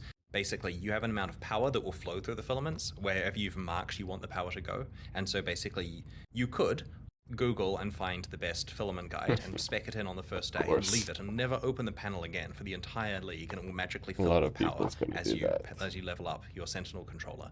Or you can go in there and tinker with it. And we're far more worried, because a lot of people, when looking at the reaction, were saying this is complicated and involves micromanagement. But I expect, honestly, they'll just spec something that looks good, later change it once or twice, and be done with it for the most part. Yeah. Unless you're a player who really cares about micromanaging stuff, in which case, have a great time. To the point where we have insane rules to do with snapshotting to stop people, like, auto hotkeying something where it changes to one Sentinel spec, they release that Sentinel, then they change it to a different, like... The abuse case makes this a living nightmare to implement, but we think we've got something that's not going to get in the way of players actually playing it. I didn't even think about that. Well, I'm glad we thought of it before the players did, because... yeah, That's good. True. They're giving us infinite filaments. I'm so excited. So good. A name that is way too long, Namvan, asks, can you use unique sentinels to make other sentinels? They're not currently used in combining, but that doesn't mean we wouldn't randomly turn that on without telling people, if you see what I mean. But go experiment with stuff. That's a good this answer. is the fun part of the league. We've got it in testing. It's going to be on alpha probably today for people who have alpha access. Do not email me for alpha access. You will not. Anyway, sorry. Just saving my inbox. We've got it going on alpha. We're going to get feedback, and this is the week where we get to make extra things that are fun, right? We get to look at it and go, maybe we should allow combining uniques or something like that, and come up with some extra stuff. So yeah, we'll come up with some cool ideas there. I love the idea of combining uniques. That's super fun. With these recombinations, Emrys asks, is there any way to connect influences on items together? Say you combine 2 different influence items together. Can they do the same thing as an Awaken Orb and smush them together? I'm going to do the dev check on that one to make sure I'm explaining exactly how it works. So Good old dev check. Almost said Jeff check. No. Yep. The long answer is it picks the non-influence base type. Then it won't be able to select influence mods. Right, okay. So when it's selecting base types, it picks one or the other. And if it picks one that is not influenced, it cannot select mods from the other one that have that influence. Okay, makes sense. Have influence, because then they couldn't copy across. So the influences have to match in order for it So to copy the basically you mod. can't get influenced mods so on much crazy an abuse of influence players or a work out different with this kind of influence stuff. that's Like, not we're coming up supposed to with be crazy there. cases here where we have to put contrived stuff in to stop players making insane items that shouldn't exist. And even then, there's going to be a lot of rares that really have impossible mods on them that we are tolerating, and that's only the stuff we can think about. So yeah. All right. Looking forward to seeing some of those. I'll probably never own one. That answers the following question. Perfect. In that case, Maybe. we shall move on to the next section. Let's talk a little bit about the endgame atlas, in particular the passive tree side of things, which was a huge introduction last league and been expanded upon with Keystones this time around. So we're being given a lot more control over our endgame experience now. Both these days in general, and also specifically now. Like Keystones, for example, allowing us to only drop our favorited maps, and nodes that disable unwanted league mechanics and such. This and the new passive tree overall feels like a big shift compared to PoE of yesteryear. What's led to the dramatic change for PoE's endgame and like player agency levels? So a lot of the time when we change our mind about something or do an experiment is because Path of Exile 2 is in the future. And we want to make sure Path of Exile 2 is the best game for the players possible. And that means, generally speaking, if we've tried something and there's a possibility we want to do it differently in PoE 2, we will try the other thing. And so with Siege of the Atlas, we said, have a ton of control over all this stuff. And players loved it, and it went really well. And so we're giving a bunch more control here. See how that goes. We have a lot of stuff lined up for the endgame updates between now and PoE 2. And we'll get a bunch of information. And then, you know, they're going to take it away at some point. Massively when PoE 2 comes out. Looking forward to that. That's it's a nice like safety net for you guys, I guess, because with a PoE 2, you can suddenly make big sweeping changes that otherwise people might be a little bit more resistant to. Yeah. So, we have a schedule for like I know exactly how many leagues there are between now and PoE 2, and we're putting I want to know that. What we're going to do in these, and that's really helpful. Like it gives us an actual runway of knowing this is how many times we have to experiment. Like I have hard mode penciled in for one of these releases, and we know exactly ideally how that element's going to finish up and how much time it's going to give us between the release of hard mode and the release of PoE 2 for us to take hard mode's going to be dope, I and think. see if there's any tweaks we'd make to the itemization based on data from that. How many leagues are until PoE? Sorry, did you say? It's a number. it's a countable whole number. And I guess the follow-up question for a later question I was going to ask anyway. How many leagues until hard mode? Probably 2, but we can talk about that when you ask the question. Do a hard mode. 2 days. That's long. So like a year. If he's not back to counting the this Atlas, one. Though, since that's what we're talking about at the moment. How Then it's successful not a overall year, do you feel but- that the new Atlas passive tree has been, and by what metrics do you tend to measure success of something like this when you implement it? So we didn't really use metrics. We kind of knew it's awesome because we play the game ourselves and we know it We knew feels it's right to awesome. us. So when we did it, we thought this is Casual. cool, and that's kind of good enough. And sure, if players absolutely hated it, we would have had a second thought about that. But we didn't look at metrics. I mean, it's awesome. Here's an interesting thing, right? We made it. If you said to me, what was player retention like last league? I would have said absolutely amazing, best ever. People played more, and all this amazing stuff. But if you look at the numbers, they quit in droves when Lost Ark came out because you can't miss the release of that game, right? And then Elden Ring came out. Like, there was no way that people were going to get the full in-game experience. But Elden yet, Ring. I still feel that endgame had the best retention because the players who happened to not be interested in the other two games played so much more than usual. And so to some extent, because a lot of our community went to play those really good other RPGs, we're expecting this is the actual release of the endgame for them. Like, there are so many people who...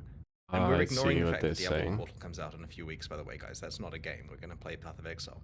But because people are sticking around for the whole league this time, they're actually going to have a full league with the new systems for the first time. That's like an interesting counterpoint, I guess, like looking at metrics then, is that there's always like other things that are going on as well. Because I think a lot of people feel the same way, that like this last league is like in some ways the best Path of Exile has been, especially for me, like endgame, especially like best endgame I've played in PoE. It's all stopped now. Other games came out. Man, I'm sorry. No, I completely understand. And that was unlucky for us. It would have been great if Siege did, have an uninterrupted 3 months, but life happens, and that involves other games. And with this release as well, it also gives people, because of the static balance thing where there's a balance freeze, it gives people the ability to just pre-plan what build they're going to play and just know there's all this cool in-game stuff they can do, and have a chance to actually see like the cool stuff about freezing our the meta in a way. Was worked out due to lack of balance things, the balance is probably going to be the same. I started to see people like 2 weeks, 3 weeks before the end of the league start testing characters that are already public characters. Nothing's changed, of course, because they want to be ready for league launch day. And that gives all of the players the ability to do the same thing, where they can pick a build, try it out, work out their plan, and know with confidence there's no surprise nerfs in there. And this went to the point where there are no new skills? Where I've had very long repeated conversations where people say to me, it's not a nerf, it's a bug fix, skills. Chris, and we haven't put it in because technically it does affect how a build performs. And so we've left bugs in the damn game for this league. They're going to be fixed in 3.19, but you get to use those bugs again. Funny. If you want to, if that's the build. Okay, I find that really funny. Oh no, okay. I don't know about that one, Chief. What were we talking about? I feel like we're getting sidetracked a lot today. It's great. So keep the bugs there, lol. They're fine. Tree thing. That thing's awesome. I love that. How do you guys feel about where like the concept of tree lock-in is at? That is like the ease and cost of respeccing the Yeah, that's a good question. We're pretty happy with it. There's the vendor trade that that's a caps bad the answer. price from things getting too expensive. Didn't want to hear that one. And we're not seeing players constantly respeccing the tree too often. But they could. To some extent, we want it to be expensive to respec, but it's turned out to be in a pretty good place. So you basically have do to want restart avoid the strategies league where you respec sometimes between if you're too encounters far and so on. spec. But technically, if That you might have be the world, you can over-exaggerating. do that kind of strategy if you need to. Yeah, it's kind of in line with the regular passive trees in that regard. The only kind of like friction point that I've thought of there is the idea of like different characters having the same shared passive tree. Yep, for sure. Bossers versus mappers. Rather, if you've got like a bossing character and a mapping character, Exactly, yeah. it's awkward that you can't have like separate trees for them. Is that something you guys have talked about at all? There's some discussion about this. Like, we do acknowledge that that's certainly a thing, but we don't have any firm plans for it. There's so there's they various acknowledge it at repercussions, least. both from a implementation point of view and in terms of like, obviously it lets you then have multiple Atlas specs that you can easily switch between for the cost of just hitting maps with a new character, which may be enough of a cost, but we don't have any firm plans, but it's certainly something that's being discussed. I don't know. Okay. Having two Atlas trees sounds like a allocation solution heat to maps me. for the Atlas passive tree? I think I remember you releasing something like that for the regular passive tree at some point. Is that something you look at all? We can generate the data. We generally don't generate the data. Like, there was an internal joke that we generate stats for news posts, and then we get a chance to see what people are doing. We honestly balance based on actually how things feel a lot of the time, because it's just so easy to look at the stats and completely misinterpret how something, completely misinterpret the stats by accident. There are people who write in by looking at PoE.Ninja and say, because of this percentage, you need to do blah. And when we look at our data just to double check it, it's entirely different because of some bad statistics used, or that's only high-level characters or whatever. Like, here's an example, right? We were talking about Detonate Dead as a league starter, and I mentioned in conversation it's going to be pretty popular for reasons. And someone goes and looks up Detonate Dead on PoE.Ninja and sees that at the top of the ladder it's not really that popular compared to other builds. Well, obviously, as a league starter is not something that people are sitting at level 100 with. Exactly. And so it's super easy if someone just goes and gets data to actually cause damage. Like, you have I'm to glad they're aware of quite this a lot at more least. than that. So we try not to pre-generate data to look at and find problems with. And while it's cool to have heat maps, and I'm sure to make a good image, we haven't bothered. And I mean, we haven't made a concerted effort I like to that buff or nerf approach. specifically I gotta mechanics on the say. Atlas tree. We just Fixed a few specific things like certain influence types being too strong, but generally speaking, this isn't path of nerfs for the Atlas tree either. Maybe for the older stuff, but you know, that's pretty We obvious. had that already. It sounded like you might have touched on my question there, my follow-up question, which is about the balance between Exarch and Eater of Worlds influence. In particular, it seemed like you know, one was significantly better than the other. Yeah, the patch notes are coming out just after this chat, so people will be able to see what we've changed. And our goal was to make Exarch as valuable as Eater, so hopefully we've managed to achieve that. Cool, great. So answer some of my following questions. We're getting Keystones, and you mentioned ambitious plans to keep expanding the endgame until PoE2. Does this mean that we will see Atlas Masteries and cluster jewels for the Atlas tree and so on? We have not actually had an internal discussion that's That'd be ridiculous. Please don't do that. And stuff. Aside from when imagine you more some of shoes these and all that. questions, and I asked the team what their thoughts were. That was the first time we actually discussed the concept of masteries and cluster jewels for the Atlas.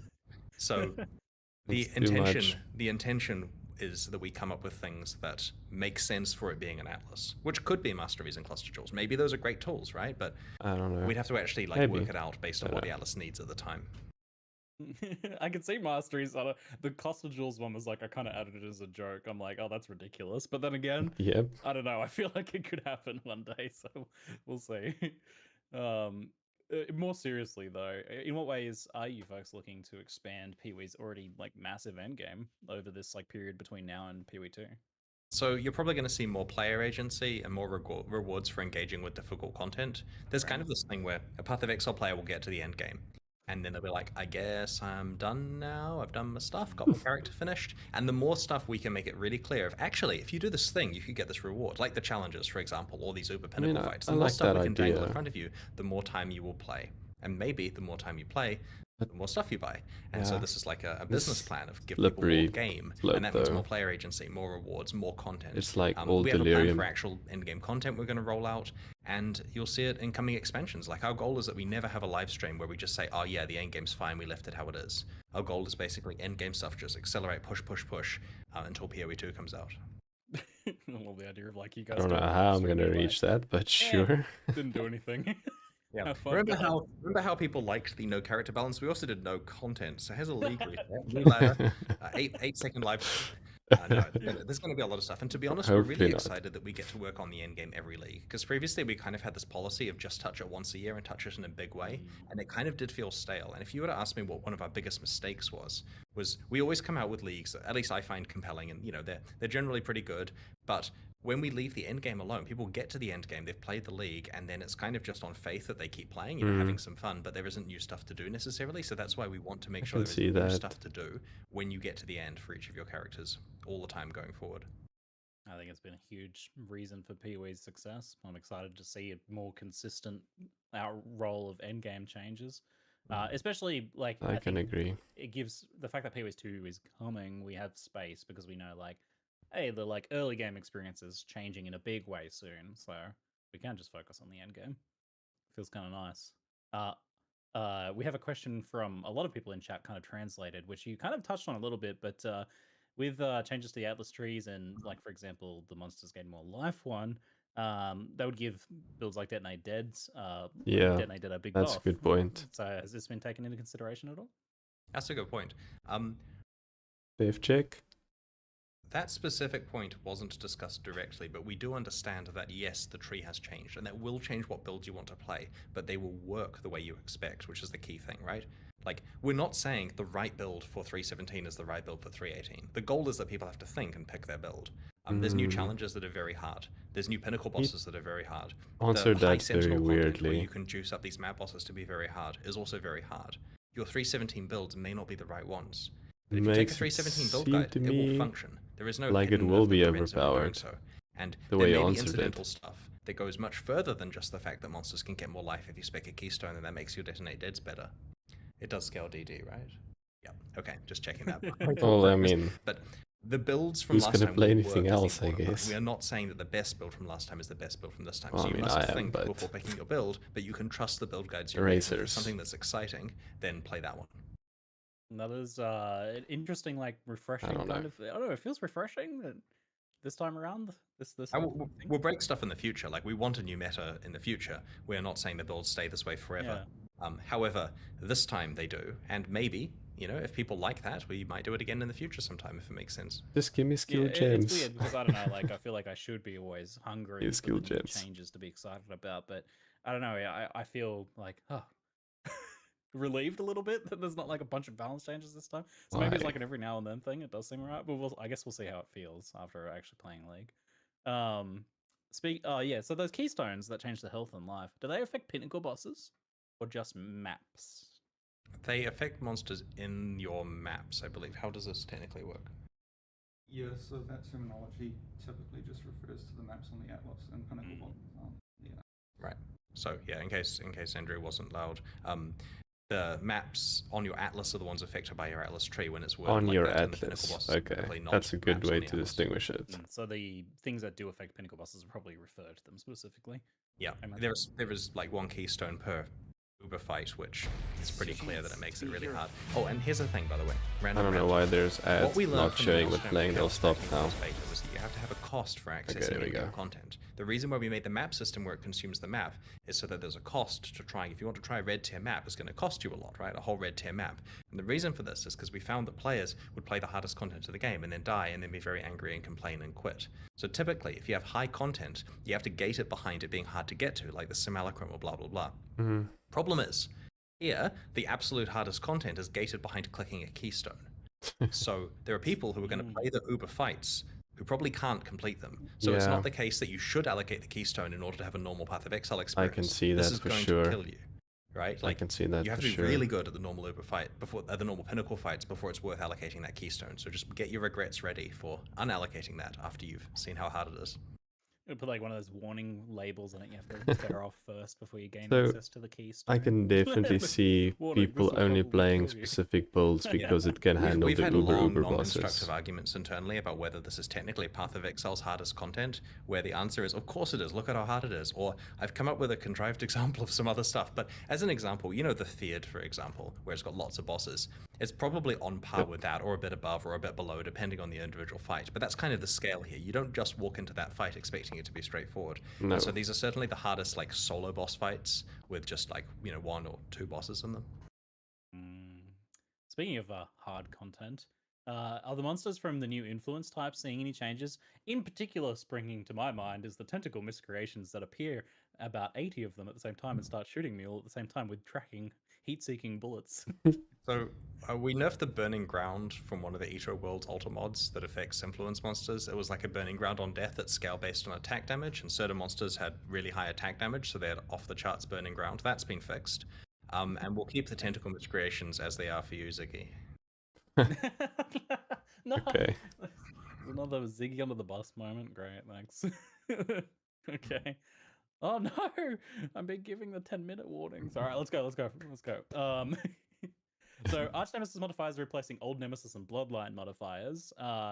It had some really punitive and scary mechanics, like disabling Leech and combos that led to truly unkillable nightmares. I made a monster where I did like the most OP people. And that's the could stuff find I'm into the map, they couldn't kill afraid them. about. New players won't know what However, mods we mean. had control over making these monsters every time. Yeah. But now it's random. And I know a lot of the time it's going to be like 2 or 3 mods, not 4 a lot of the time. But still, I need reassurance. This is a good Chris. question. I'm very scared. I'm also very scared. There's a lot of balance changes for the Arch Nemesis mods, and most of them are taking things that make sense in the context of Arch Nemesis and that don't make sense in the core game and fixing it. So for example, in Arch Nemesis, you're always fighting just one monster, and it's one that you can control what's on it, so you can pick. But in the core game, it could be several monsters with a mod near you. Like maybe you've got a magic pack, or maybe you've just hit multiple rares near each other. And so an example is the mods that make all of the damage freeze or stun. And of course, that's a problem if there's just monsters all over the place that are doing like entirely freeze or entirely stuns on you. Yep. And so that stuff is being fixed. And like the Ice Prison mod disabled travel skills, whereas now it doesn't, because you kind of can't control when you run into it. So all of the stuff that required a little bit of foreshadowing is a bit less punitive now. We've also globally nerfed Grasping Vines, like, you know, not related to Arch Nemesis in particular, but certainly affects it. The other thing is that in Arch Nemesis, each mod had a multiplicative life bonus, and so there were some very, very, very high life rares. But when we've integrated it into the core game, they don't have such a bonus. Like we've kept the monster magic and rare life about the same as it was before, and it doesn't come from their mods. But this But advocates a to be clear, that kill doesn't mean stuff that the rare screens ahead monsters are easy. playstyle. They were too easy before. Kill it we before feel. it kills They you. didn't like the basic idea is you play Path of Exile and you can kind of zone out and kill the monsters and it's fun and you have your your power trip and everything's good. And then you run into occasionally a certain combination of rare mods that causes your character to have to pause and maybe do a different strategy. And that's how it's meant to be. That generally rare monsters are fine for you to kill, and sometimes they're hard. And people can try to argue they don't want a game where sometimes it gets hard, but the game we're making is one where sometimes it's hard, and that's done through rare monster mods, plus like things like act bosses and stuff that we can custom design. I don't know you could about use this. the Diablo 2 example of like multiple shot lightning enchanted monsters, right? You can kill most of the rares and then you run into one of those and you have to be very careful, at least back in the good old days. So we do have combinations here that are hard, and we feel that something like turning off leech for a specific monster is not the end of the world. There are other ways of having to recover life, and if this is a game where you cannot be permanently leeching and occasionally you need another way of getting life, we don't feel that that is too bad. But we will make sure that things that are completely out of control are fixed, and there is a long list of changes. Actually, to clarify, there isn't a long list of changes. There's a lot of changes, but the patch notes basically just said we changed a bunch of stuff. It was getting completely out of hand to document. Yeah, I'll check out the patch and it doesn't really list, matter because it patch doesn't notes affect your build later. a lot, so we only covered important points, but the the nitpicky detail I don't think is there in the patch notes for these changes. Okay. We're going to speed through some more questions here. Alright. Are there any new skill or support gems this league? A lot of people asking. No, but we may have made some No. awakened exceptional support gems and hidden them away behind really hard bosses that no one's actually going to be able to kill and has a very rare chance of dropping them. I love it. Yay, Solar Southbound, here we go. Never getting those. It's perfect. It reminds me of some of the really, really long old support gem names we had. Hopefully we get back to those. Those halcyon days of 18-word long support gem names. Okie dokie. Do we have any... Oh, yes. This was the question about hard mode. We're circling back to that now. Do we have any update on the previously teased hard mode? So, hard mode is still being worked on, but it is a second priority. And what that means is, if a league is looking great and everything is fine and we're going to release it on schedule at high quality and everything's perfect, we work on hard mode. And if it is not going to be fine and we need to work on the I league, want we will hard of course mode. 100% do that. So in no way are we letting hard mode stuff sacrifice any actual work from the core game. And this has meant that in some 3-month periods we just haven't touched it. And it's also tricky because it requires time from a lot of senior people, right? Like, Mark, for example, who is knee deep in like complicated Path of Exile 2 stuff right now, has to be dragged out of that to work on hard mode for bits and pieces that he needs to work on. It's tricky taking to so find long time. with it So anyway. we do have a schedule, and tentatively speaking, I would like to see it released by the end of the year. We want to make sure we do it right, of course, but that's what we're looking for. And because it's announced, we can be open with this, right? Like, it's not a secret. There's not going to be a big, like, there won't be a live stream where we say, surprise, hard mode's ready. It'll be the case of, remember that thing you've been testing for a while? Well, that's getting formally released with some prizes for a competition or whatever. So we That will be sounds very so open cool. about it. So ready Does that for mean there that. might be some testing period before then? Maybe I think so, release? but not quite soon. Like, I'm thinking maybe a test in 3 months, maybe release in 6, right? But I'm usually wrong, so double or triple or half those numbers. Usually wrong. All right. I'd like to discuss visual clarity in Path of Exile if we can for a little bit. For sure, So over especially years, with the Path of new Exile's become micros. quite good looking, especially compared to some of those earlier screenshots and videos that are still floating around. Thank you. It especially feels that way when you're like leveling in early end game progression. During these times, like the monsters, the player, and the ability all work really well together to both communicate like the gameplay that the game has, but also the game world and the setting and the feeling and all that sort of stuff. However, when Path of Exile scales up, which it does, it scales up a lot these days. Yep. Things rather quickly devolve into like a colorful blur where both like gameplay understanding is lost and also aesthetics are lost. Is this what are your thoughts in general on visual clarity in Path of Exile currently, and is there any plans on how you might approach this in the future? So we're not going to argue that the visual clarity is in a good place there, right? Like, it's really a matter of what we're doing about it, right? And the most extreme thing we could do would be to pause all other development and just sit there improving visual clarity for ages on every existing thing. And we actually do kind of have the ability to do that in the form of Path of Exile 2, because pretty much everything's getting redone. And so because they've learned all the lessons from 15 years of work on Path of Exile 1, they can make sure to design stuff in a way where when it scales up, it doesn't lose visual clarity when stacked with other stuff. And so the PoE2 team, who are working on the version we're all going to eventually be playing in a few years, they in a few years, so long. So the question is, what are we doing for PoE1? And any new stuff we make involving effects, we try very hard to make sure it has visual clarity. I hope you will find that when you're playing Sentinel, that the Sentinel effects are both relatively subtle but clear as to what is tagged and what rewards they're giving, and they stack with other things appropriately. Let us know if you feel that needs work.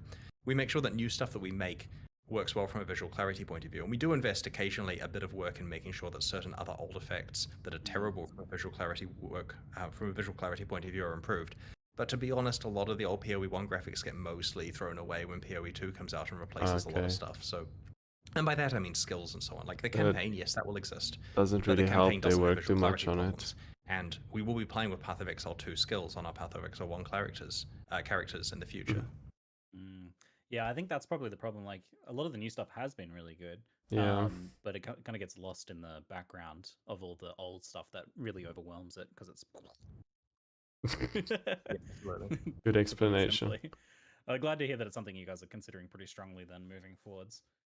Look forward to seeing more progress in that. A lot of people have also been asking in chat about Loot 2.0 as well. I know we've had like little testers or little tastes of some of that change.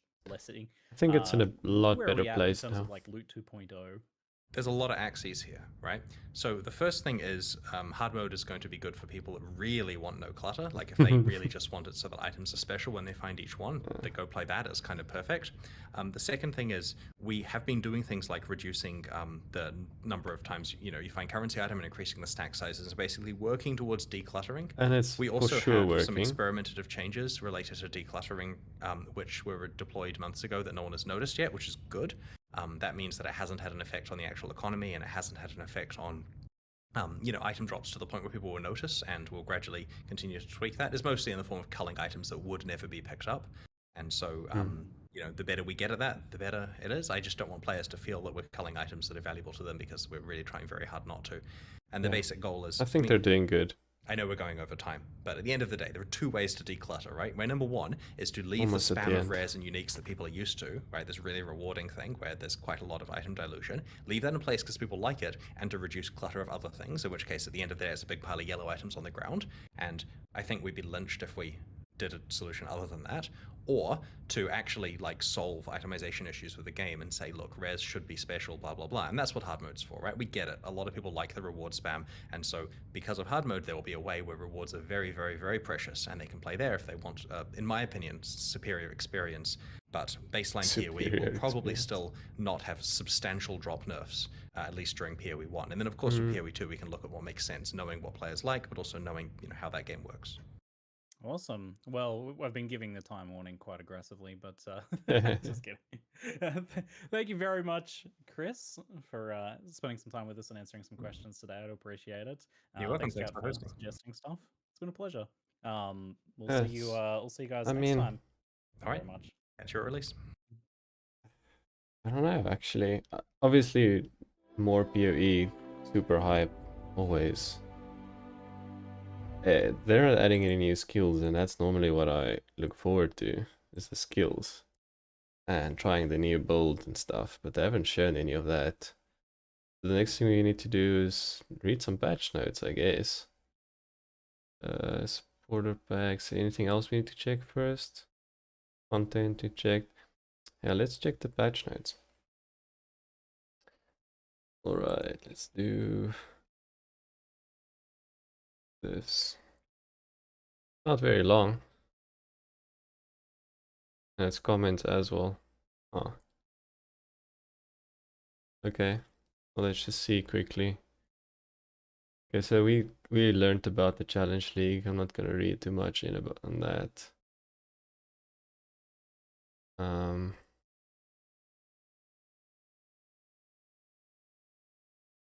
Actually, sorry, I just want to read this quickly. New challenge leagues includes 40 new challenges. Okay. So they said they changed it, so you get pieces of the set at 6, 12, 16, and 20. I think that's scaled a lot better. I think the majority of people barely gets to 20, and that just makes it like, let's say you're at 17, you might want to push that extra bit to get 20, but 24 is sometimes a bit too far, especially for the average person. So I like this a lot, and I think the fact that you get a full set just pushes you to want to complete it as much as possible, which is great, I think. Each new content and features. Our core's currency item destroys two. Okay, yeah, so that's the combining them into something else. Introducing a transforming currency. Okay. Sometimes the resultant item is modified unpredictably with a high chance of a specific base type. This one is resultant item is modified unpredictably. Okay, so it depends on what you want the outcome to be. So it's gonna depend on what you put into this and what you want out of it, which one you use of these two. I guess it depends on how rare these currency items are as well. Flying core.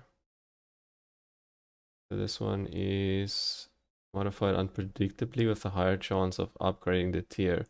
Okay, so that's so it's going to be interesting to choose if you want the base type or if you want upgrading of the tiers.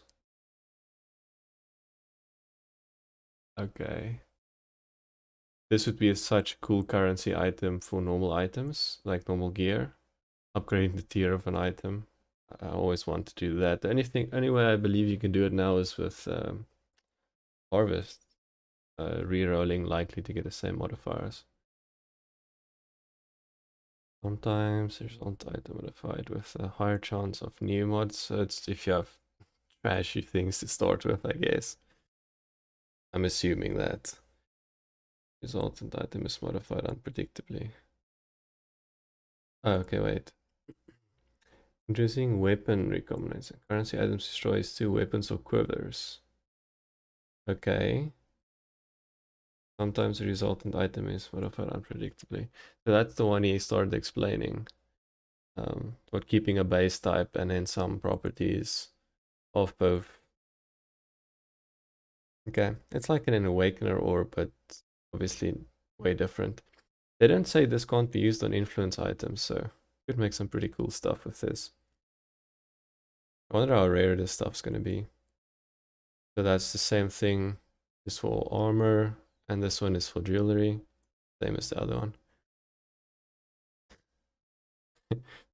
20 more keystones, let's go. Why not?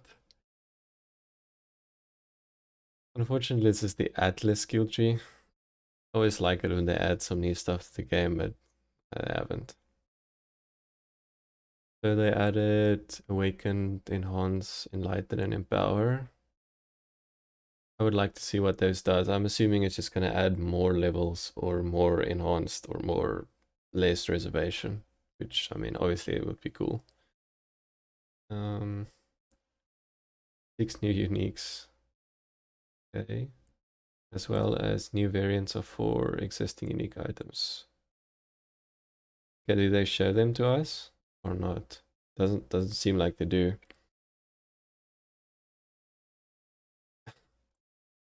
The divination cards are getting absolutely ridiculous now. I mean, unless the ones they add will just be obscene value or very high or have a very high worth. If you flip a stack deck at the moment, your chance is so low of getting something useful. So much clutter. I mean, how do you, without a divination, stash stab, keep all of this stuff? There's no way. Sorry. Minor new content features. Added an audio key for attempting to drink a flask that does not have enough charge. Okay. I mean, it could be useful, but if you have 4 flasks that are empty and you're pressing all 4 of them would make 4 sounds, it could be annoying. So I frequently do still mash flasks if I do maps.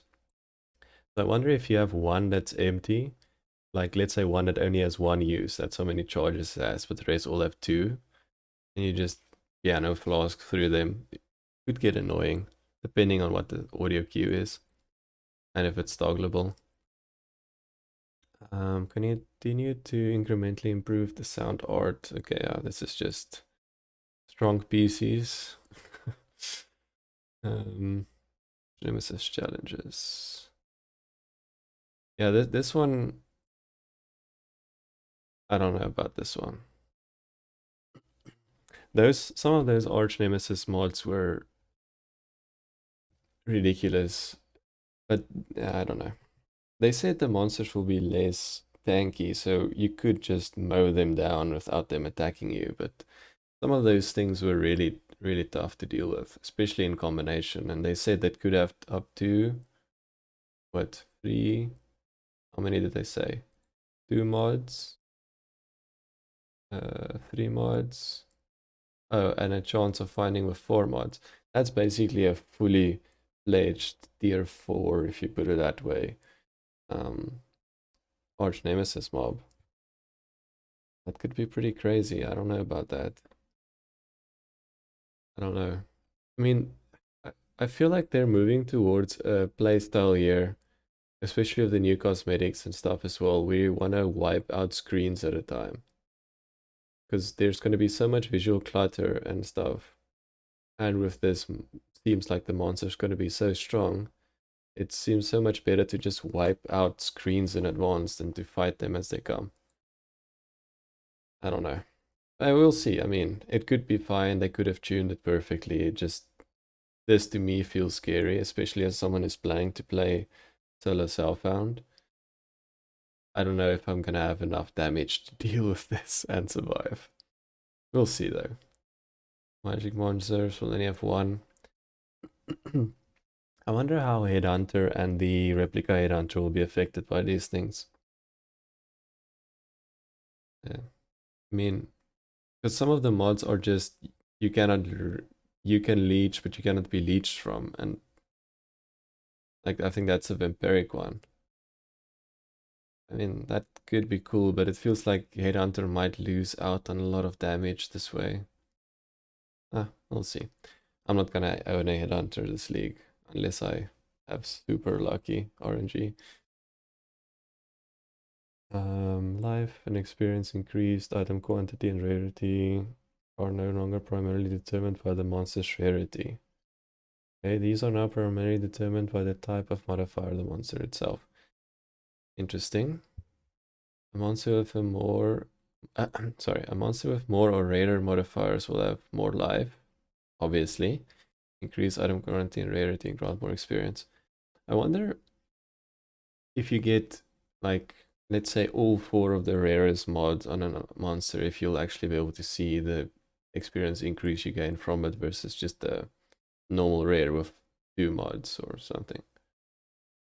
I wonder what does grants more experience mean, if it's significant enough to consider.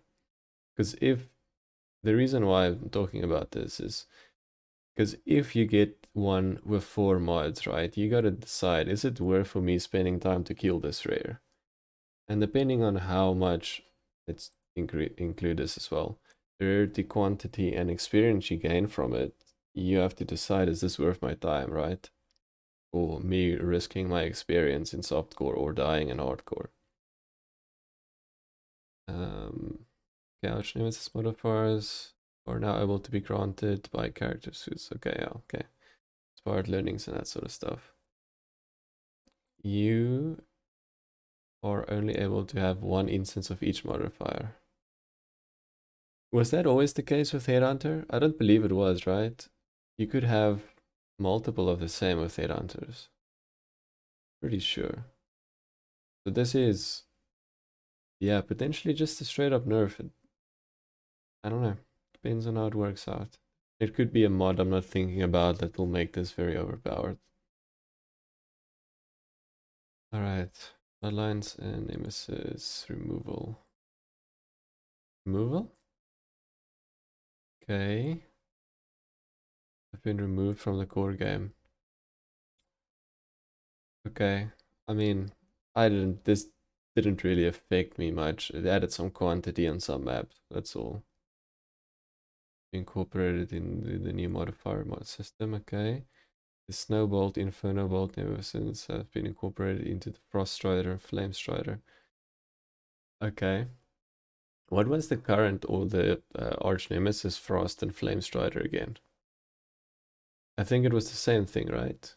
Leaving those areas that would explode on the ground after you kill them. Or while you're fighting them, I think is how Arch Nemesis was. I haven't played in like 3 months, so I forgot some of this stuff. Storm, Herald, and Final Graph Nemesis mods that we found. Okay. If they remove Storm Herald, I would legit not be sad at all. Not be sad. Those explosion guys are so hard to deal with if you have a slow character. Especially if you're not element immune and get shocked.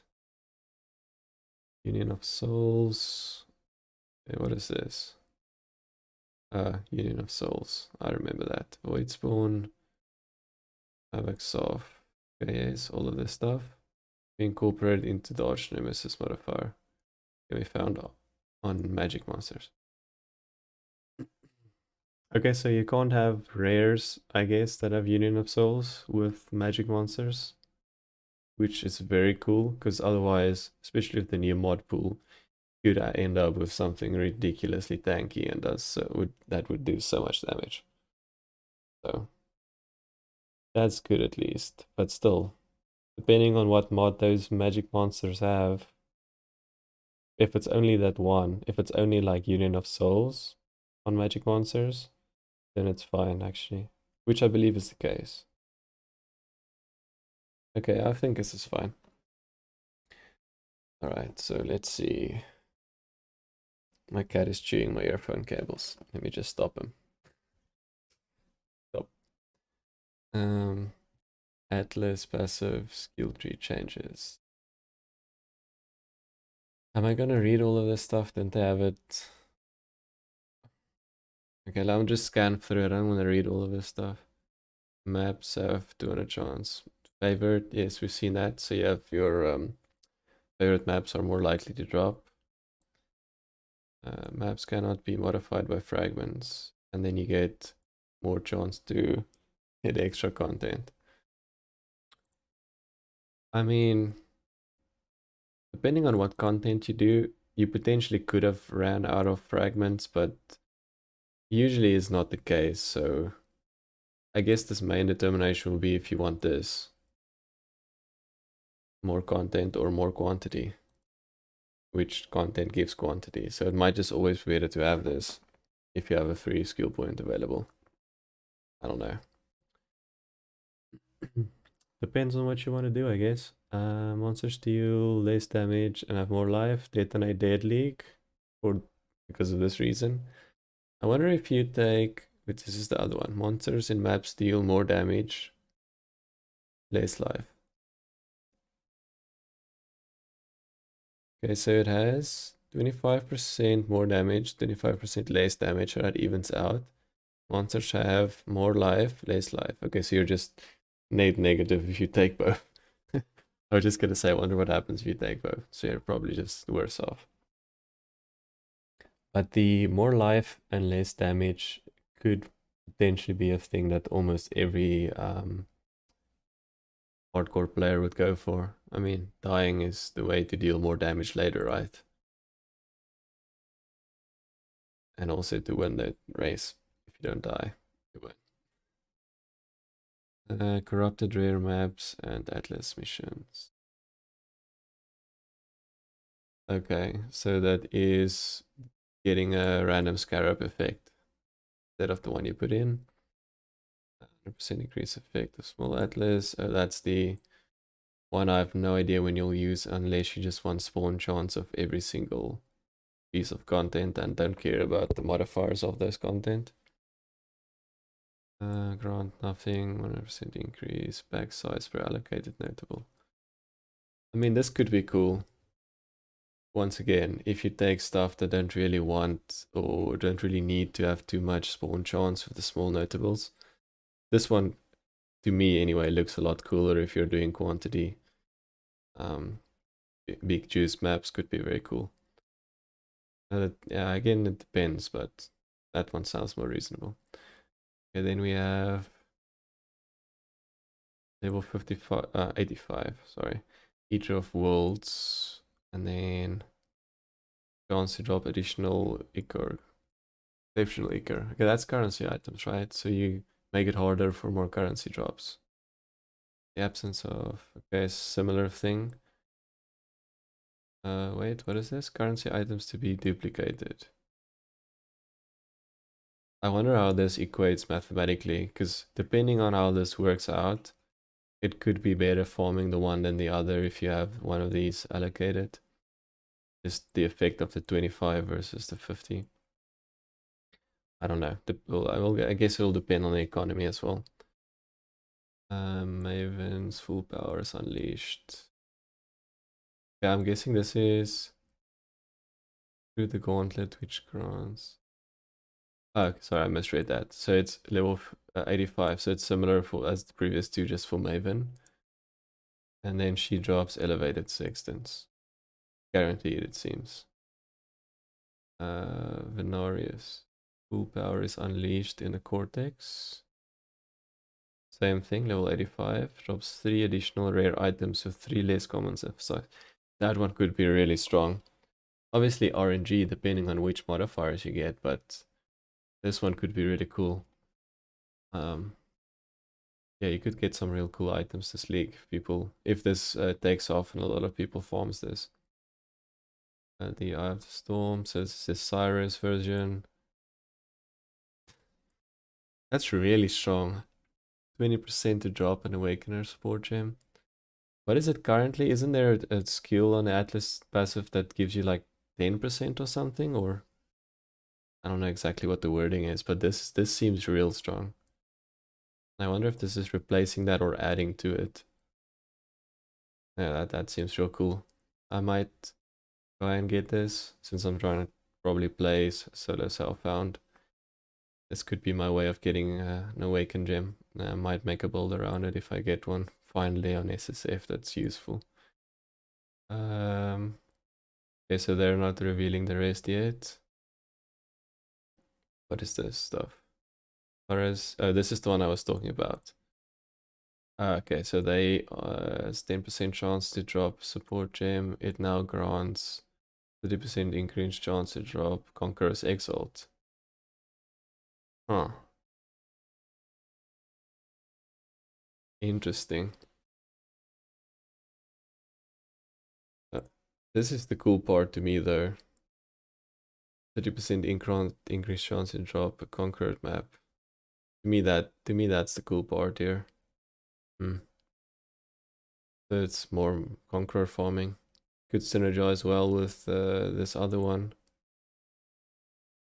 Very cool. My bosses have 1% chance to drop Shaper. Okay. It no longer grants that. Inevitable ambush. Do they say what it is? Cool.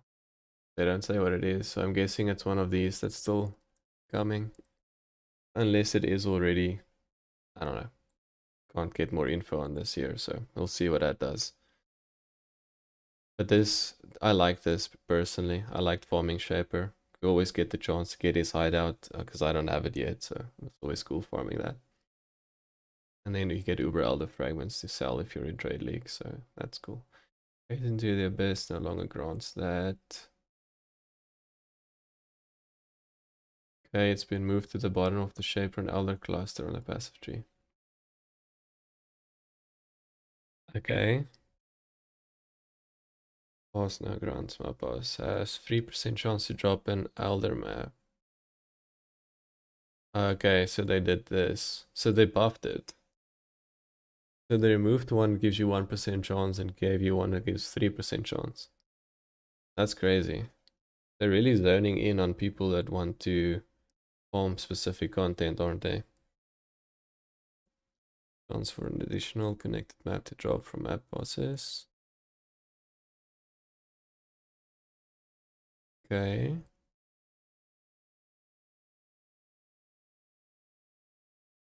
Has been changed. Chance for one monster in each of your maps. Oh, that's the thing they were talking about in making not making the final boss drop the map, but any monster in that map. I mean, I don't know how I feel about this, because their idea with this change was that people don't zone, just do the boss, kill the boss, and leave, right? But what you potentially could find now is if people already completed the bonus objective of the map, they would just run in, kill random stuff, drop that map, leave. And it could be they could leave sooner if they find that map immediately in the first pack, for example. I don't know, I just think it could have the opposite effect, or it could just annoy people if they don't find it. Like there's one skeleton somewhere that you haven't killed yet. Could be annoying. Okay, so next we have your maps have a chance to contain the Sacred Grove. Okay, I don't care about Sacred Grove, but I probably should since I'm playing SSF now. Okay, what is this? Your maps have no chance to contain breaches. Your maps have 2% chance to contain extra content. Like I said, they have this now for everything. I don't know. If it wasn't for getting catalysts, I would 100% take this all the time. Because Metamorph to me is snooze-faced and super rippy. I don't know. Your maps have chance to contain blight. I might take away blight, but then again, you want the oils. It's so annoying. It's very cool though. So if you have your annoyance, which I don't know if you'll ever get in SSF, you can do this. But if you play Trade League, which I guess this is, tailored towards, I would personally take those three always, because that content just gets boring. The Blight, Abyss, and Metamorphs. That's my opinion though. And you have a 6% chance to get any of the other content, so buy them also, which is interesting, and I think it works this way. If you block out all of this content, Metamorph, Blight, Breach, Sacred Grove, and let's say you only want Delirium, as I understand this, you have a super high percent chance to spawn Delirium then. So you could focus even more on content if you want to farm like cluster jewels or whatever you want. Interesting. I think Atlas respec currency is gonna be super expensive this league in Trade League. Just by reading the new changes. Adding a new Atlas notable sealed domain. Okay, so this is Legion, Altars, contracts and blueprints. Great. Okay, I'm 100% allocating this one. No rogue markers, no blueprints, no contracts, nothing. Take heist away from me, sir. No, thank you. And then you get 2% extra. I mean, I don't want to be toxic or anything, but I would have taken this even without that last line saying you get 2% extra other content. I don't like the Rogue Harbor stuff that much, personally.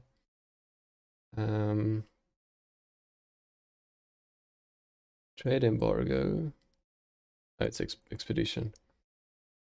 Okay, I mean, expedition, again, it feels very similar to me than Blight. I don't know. It depends on how far these things are apart on the skill tree. If they're very close to each other, I think probably people would swap as they get sick of content, but it seems to me that the way they have it here puts you in a position where if you want to farm something, the optimal thing to do is to take all of this stuff, let's say, except for Sacred Grove, then you can get a lot of you call it again? Harvests. I'll see. Cool though, definitely cool to give us that agency to be able to choose that. Okay, so the Light of Dawn, no longer grants Eldritch Embers. 10% chance to duplicate, Searing Exile used. Okay. Okay, so it no longer does that. Players take 10% increased damage for each. Oh, so it doesn't give this either. Okay, so they took that away as well. It now grants 50% chance to spawn Searing Exile altar when the influence of the Searing Exile appears in your maps. Okay, so they basically give you a chance to start earlier in the map with your altar. I mean, could be cool.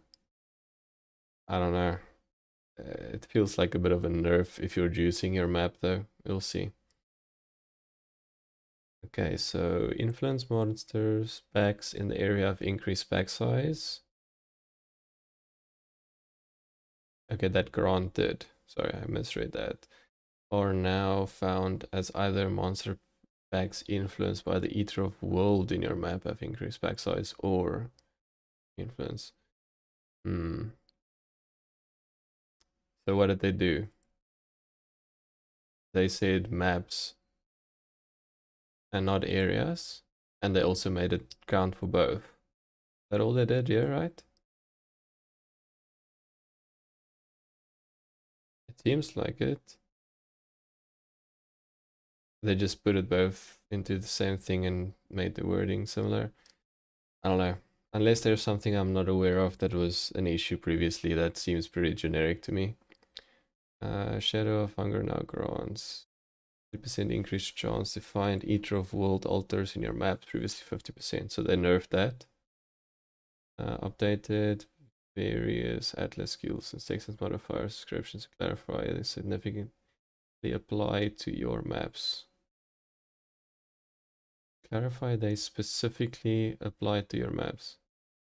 Okay, so they just said maps. Okay, so they just changed the wording. That doesn't have any significance in how they work. How much fall do we got? A little bit. They made Uber stuff. Increased damage of Eater of Worlds as a melee. Eater of Worlds skills and melee attacks. Okay, increased damage dealt by Searing Exile, Flame Wall skill. This is good because these bosses were super undertuned in my opinion. Especially for being the new endgame pinnacle, as they would call it, bosses. So this is fine, depending on how much they buffed it. Increase the damage to Black Star Fire Beams. Skill Annihilation. Okay. All fire and all camp damage. Okay, so basically they made it not do like more degen or whatever damage, it just hits. I'm thinking. That's what the sentence means. So they made it so the debuffs in the Black Star fight only applies to hits, in other words. Increase the damage of the Infinite Hunger melee attacks. Okay.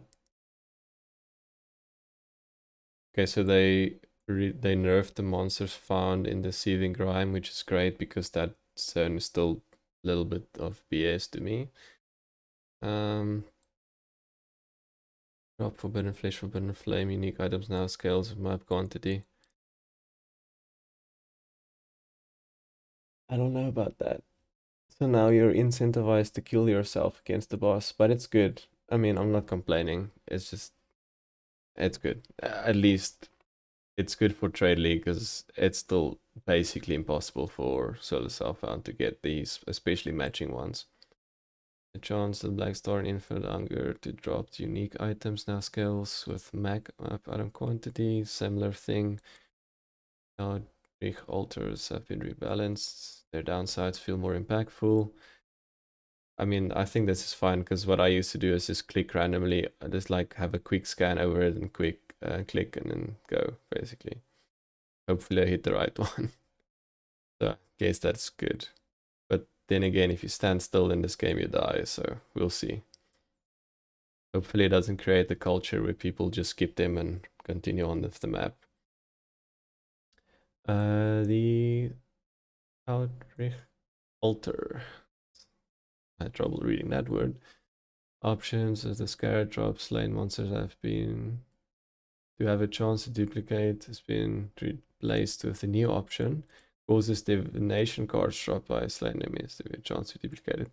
Imagine duplicate doctors. Just a dream. It'll probably never happen, but just the odds. I'm saying Doctor is not the best card anymore, but well, at all. But still, it's a farmable one.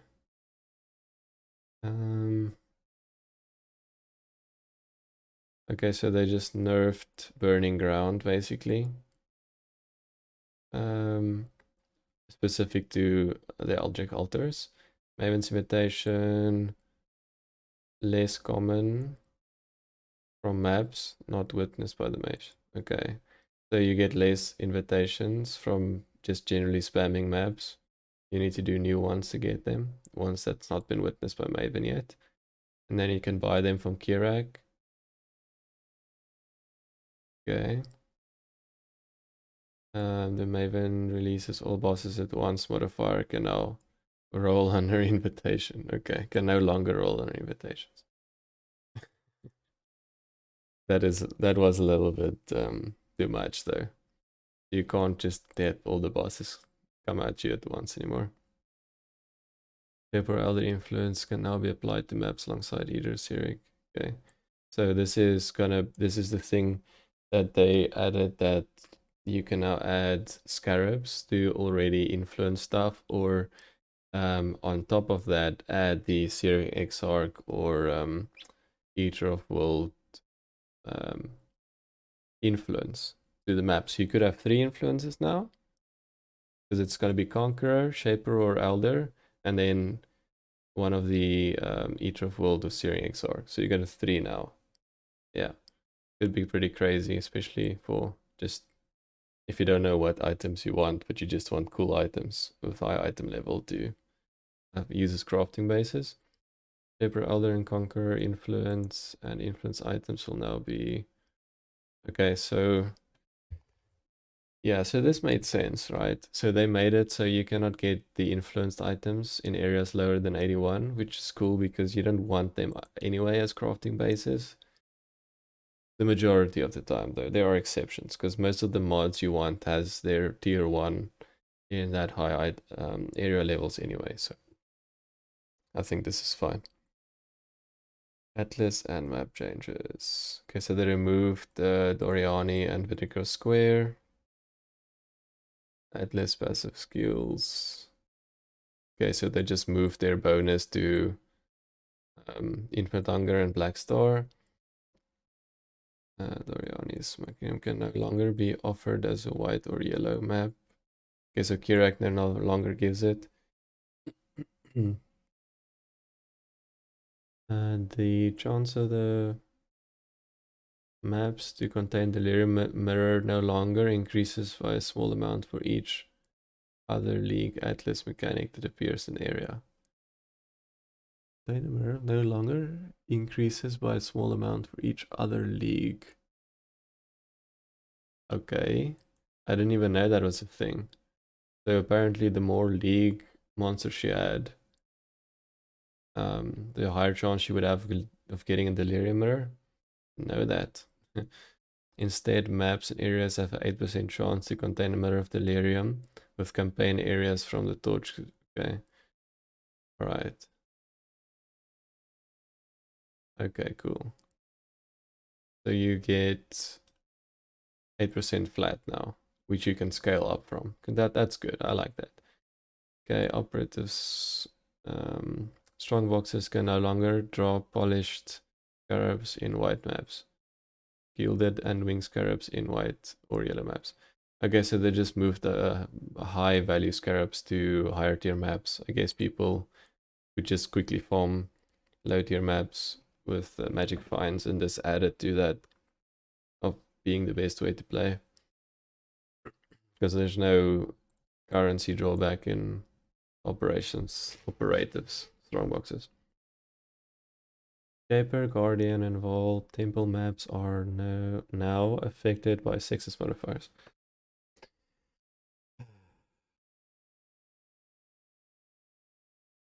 I mean, I don't really know what the effect is of this. I don't know what the effect is of this. I mean, yeah, I was highlighting the wrong thing, but what the effect is of that. There could be some instances like if you take more fire damage from fire monsters, but there are more fire monsters around. If you do like Phoenix, that could be really bad for you. But other than that, like I can't think of any immediate effect right now. Hey, thanks for following. What's it? Wizard Eski Kelly? Wizard Eskeli? Sorry if I butchered that name. My other monitor is full of other windows.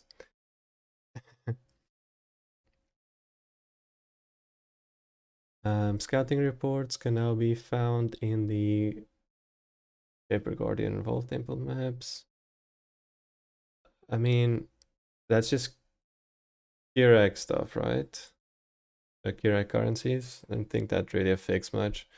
Crafted Harbinger maps, modifiers no longer state that the area can contain mysterious harbingers. Okay. And the infused Harbinger map modifier now causes areas to contain 5 additional harbingers. Okay, so they slightly increased it. That's for infused Harbinger maps. Kirac no longer offers a mission to kill an invasion boss. I mean, thank you, because no one wanted that. No longer sells maps with implicit modifiers that cause the area to be inhabited by additional invasion bosses. Yeah, once again, no one wanted those, right? The following maps have been added back to the atlas: alleyways, arena, burrows, bog. Okay, so they just added the maps back that they removed for the last expansion. Okay, and then they removed these. I'm not gonna read through all of them, but let's just see what did they remove that I like. Haunted Mansion. I like that one. Iceberg I liked.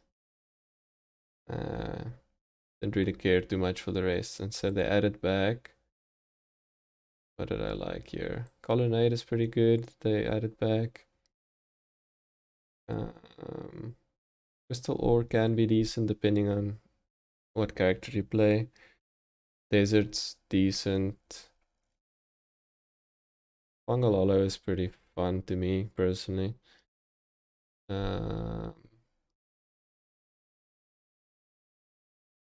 Residence, I think that's the one you need for the 6-link divination card, right? So glad they added that one back in. Tropical Island I loved as well. I mean, I think Nate better off than I was personally. But yeah, I mean, it's good that they shuffle maps in and out. And I'm especially grateful that they are swapping in and out new maps, that they're not too proud to swap in maps they've added recently. Swap in and out. So that, I think that's real cool of them to do that.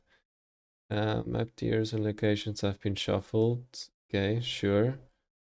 Most maps are now initially found at different tier, which is good again, because some things are just way harder high tier than low tier. So I think that's cool. And then anyway, once you get all the what do they call them? Void stones now? They used to call them watchstones. I don't know if it's still called watchstones. If you get all the watchstones, you can anyway make all the maps between 14 and 16. So there'll be red tier anyway at the end game. So it's not too big. The following maps can now be found in blighted maps. As blighted maps. Yeah, I don't care about that.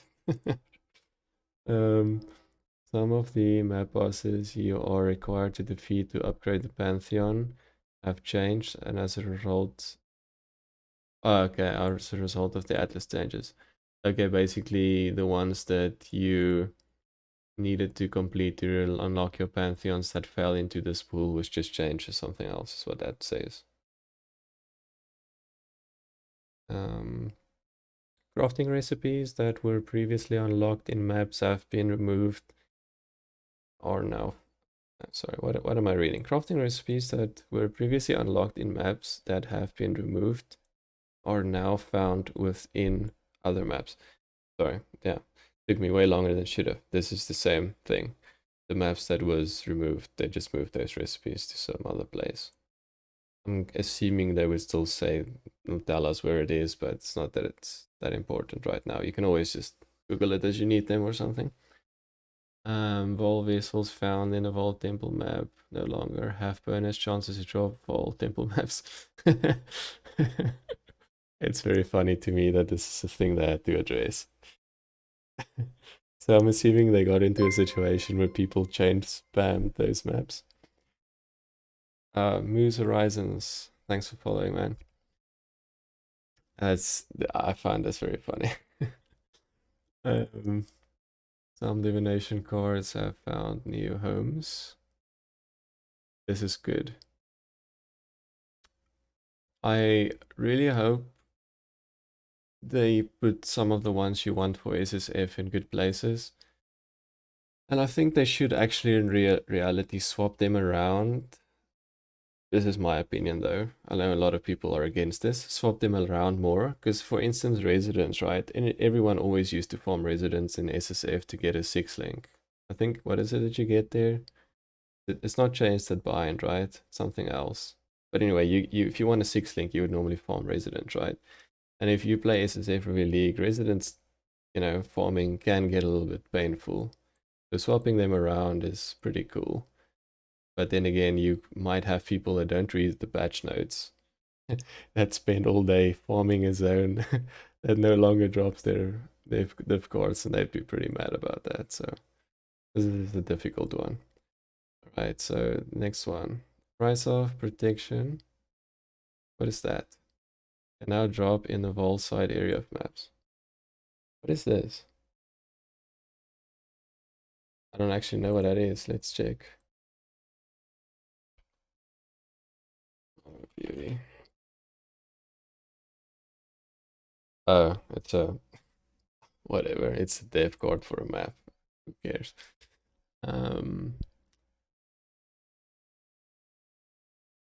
Okay, so they tell you where to drop them. Okay, so the offspring peninsula. What is the offspring? It's not the offering. It's not the one you need for chevrons, right?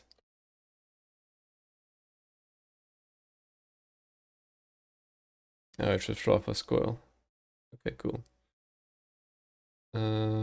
Okay, so at least they tell you now already where you find them. Okay, expedition remnants that have provided runic monsters. Additional influence item of now 20%. Okay, so they just nerfed it. Yeah, expedition was a bit overpowered in the previous patch, so I think it's good that they nerfed them a bit. Let's see, item changes. The following unique items will now be found in both Shaper and Elder Influence. What does that mean? Does that mean Shaper can drop them?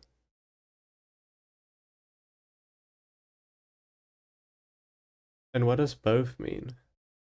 Both at the same time?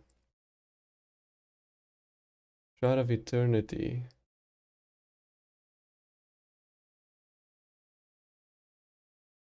I don't know. I don't know what that means. I know there's is it a Shroud of Eternity that makes it that you get a buff? I can't remember what exactly the buff is. Let's just see if it's the thing I'm thinking about. The more of the shaper items you have, the better the thing is. I'm not explaining it very well. What is all of this stuff? Go away. A Glimpse of Eternity. Yeah, this is the one. What is all these ads? Like, jeez. Gains 35% elemental damage, extra chaos per shaper. So if you get this now, as an Elder item. What does that mean? Because now this will not be true anymore. I don't know. That's a weird one. I don't understand this one, honestly.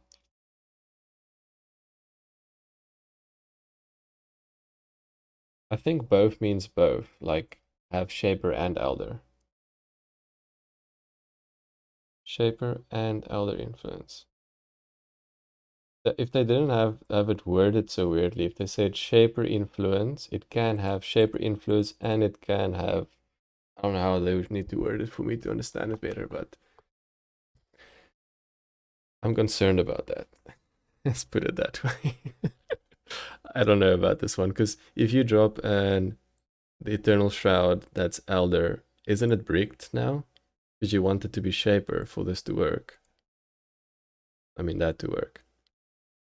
I don't know. Hope someone else knows and can let me know. Not that I'm gonna drop it easily in SSF, but hey, we'll see. Okay, so the Astromancer. Okay, it's Divination card. Okay, so just changing the backgrounds. That doesn't really, I mean, I don't think it affects much. Draped in Dreams, Divination cards. No, it's Influence 6 Link Astral Plates. Now awards that. What did it used to give?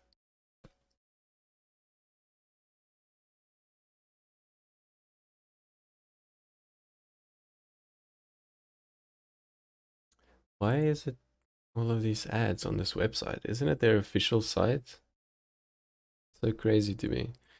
Let's go away. It's anybody armor. Okay, I see. Did they make it and made an actual plate? Oh, this is very good for this div card. Where did you used to find it? Acquisition. Master. This is Putrid Cloister. Okay. Sure. Why not? Good luck finding it. Price of Protection Divination card now awards a Corrupted Elder Guardian map with a map tier of... What does this mean? Okay, so it gives you an 8 modded Corrupted Elder map, basically. I don't know why I'm reading the div card changes. Monochrome. Okay. Whatever. With an item level 100. I guess I don't know. I don't care about all of these too much. I'm gonna read all of them. I mean, gonna look up all of them, but side quest divination card. Does anyone want 20 scouting reports? I don't know what you use them for. If you already completed all your maps, I honestly don't know what you use them for. Anyway. So the hook divination card can now be obtained. Okay, that's very cool.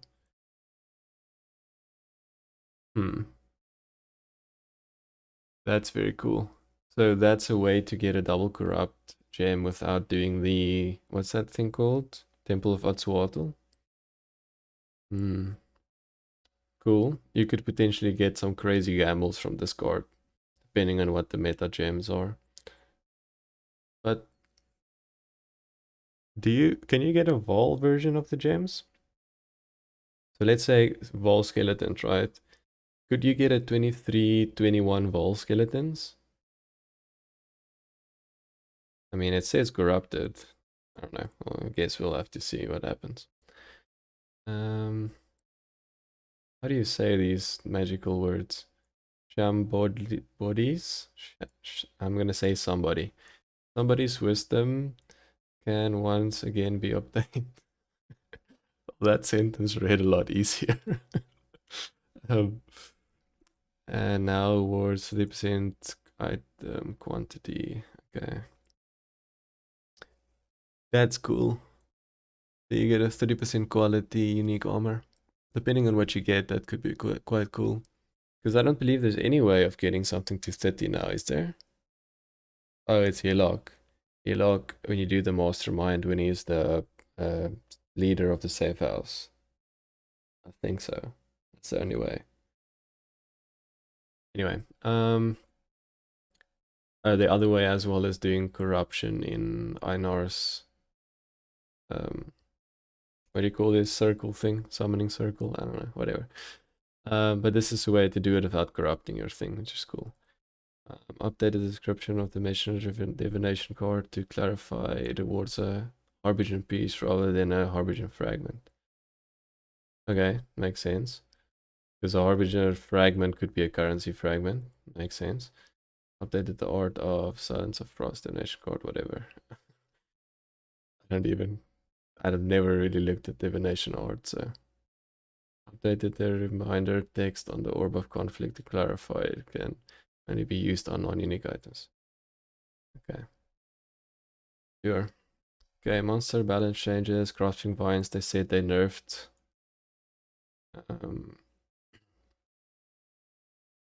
Okay. Reduce the base movement speed reduction from almost all sorts of Crouching Vines.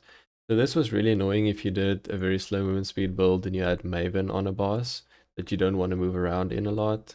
You could never get these freaking things off. Kirax League mods available during 3.18. Are we in 3.18 now? I think so, right? This is 3.18. Let me just, I have my place there. Yes, it's 3.18. Okay, I was just gonna say, weren't we just on 3.18?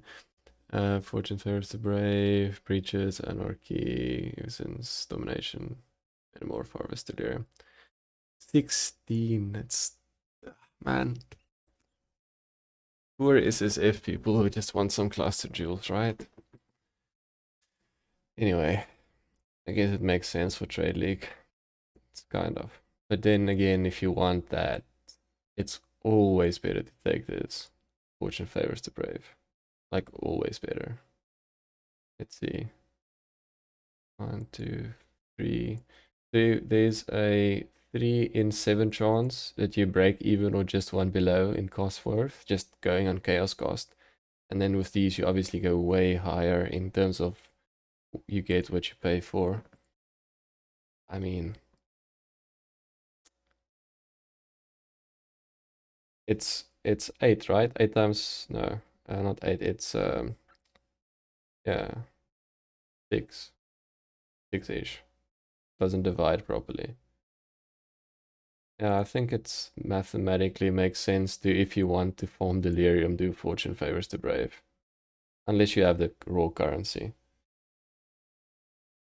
I'll have to do like some more math on it, but it just seems to me like it's the thing, especially if you're low on chaos.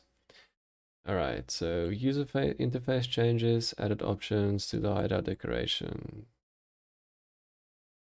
Okay, so this is the thing that makes it so that you can choose who use your portals. Very, very useful if you want to trade and you're in a very high value map, especially if you have few portals left and that sort of stuff. People don't sneak in and take your things. Could be good for you, for big streamers who have people that, you know, just want to snipe them in a way. When selecting a map from the favorite map slot, you are now able to click on the existing favorite map slot. Yeah, that's cool. So basically what this just means is, let's say you have beach as your favorite map, right? So you drag it or you click on the favorite map on the left hand side, click on beach. Then the next one you have to do it again and again. Instead of doing that, you can just click it once on the top one and then click the top one with the subsequent lower ones or the one just above it. So you could fill in, if you imagine this is your favorite map slot here, you can fill in each of them by dragging the one above it down instead of, you know, moving up and down. Small thing, but in my opinion, those things make a big difference.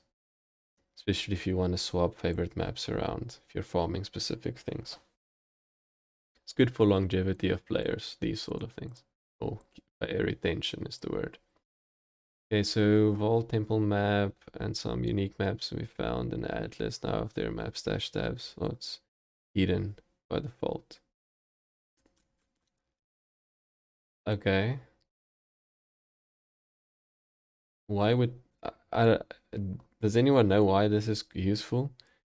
Because basically, let's say you don't drop a Vault Temple map, right? And it's hidden in a map stash tab slot. That's what I use a lot of the time to see what maps I've not completed, because you can see you don't have that white underline on the map to see you completed the bonus objective. If you hide it, how do you know that you haven't done it yet? And yeah, it might not be a thing that's required for the Atlas bonus, but I mean, there are completionists out there, right? People who want to say their build was able to complete every map, and maybe I'm making a big deal out of nothing. Let's just put it this way. I would like it if someone would explain to me why this is something they chose to implement. I just would like to understand. There could be some reason for it. If you don't have flask or map stash affinities or tabs with those affinities full, unique maps will now fall back on the bottom. Sorry, what am I reading? What am I reading? Unique maps will now fall back on the unique stash tab affinity. If you don't have map stash, then they go to unique stash. Honestly, who plays PoE? I actually want to know without the map stash tab. And I mean play as in fully complete pinnacle bosses, basically. Like fully play the end game without a map stash tab. Because those people, they're real like heroes. Legit. Keeping track of all those maps. Nah. If you don't have Delirium Blight stash tab affinities, those stash tabs are full Delirium maps, and Blighted maps will instead fall back on map. Okay. Similar thing. I would definitely advise having Delirium Blight affinities, because it's very annoying searching through your maps to find the Delirium and Blighted ones. Like, I can't even. Just have them. Just switch them on, even if it's not on a board tab. Just switch them on any tab. They don't fall into your map tab. That's, yeah. Don't do that. You'll probably never do them. You'll forget about them if they're there. The unique stash tab search filter can now be used to filter modifiers. Very cool feature. Rename the influence section of the currency stash tab to exotic.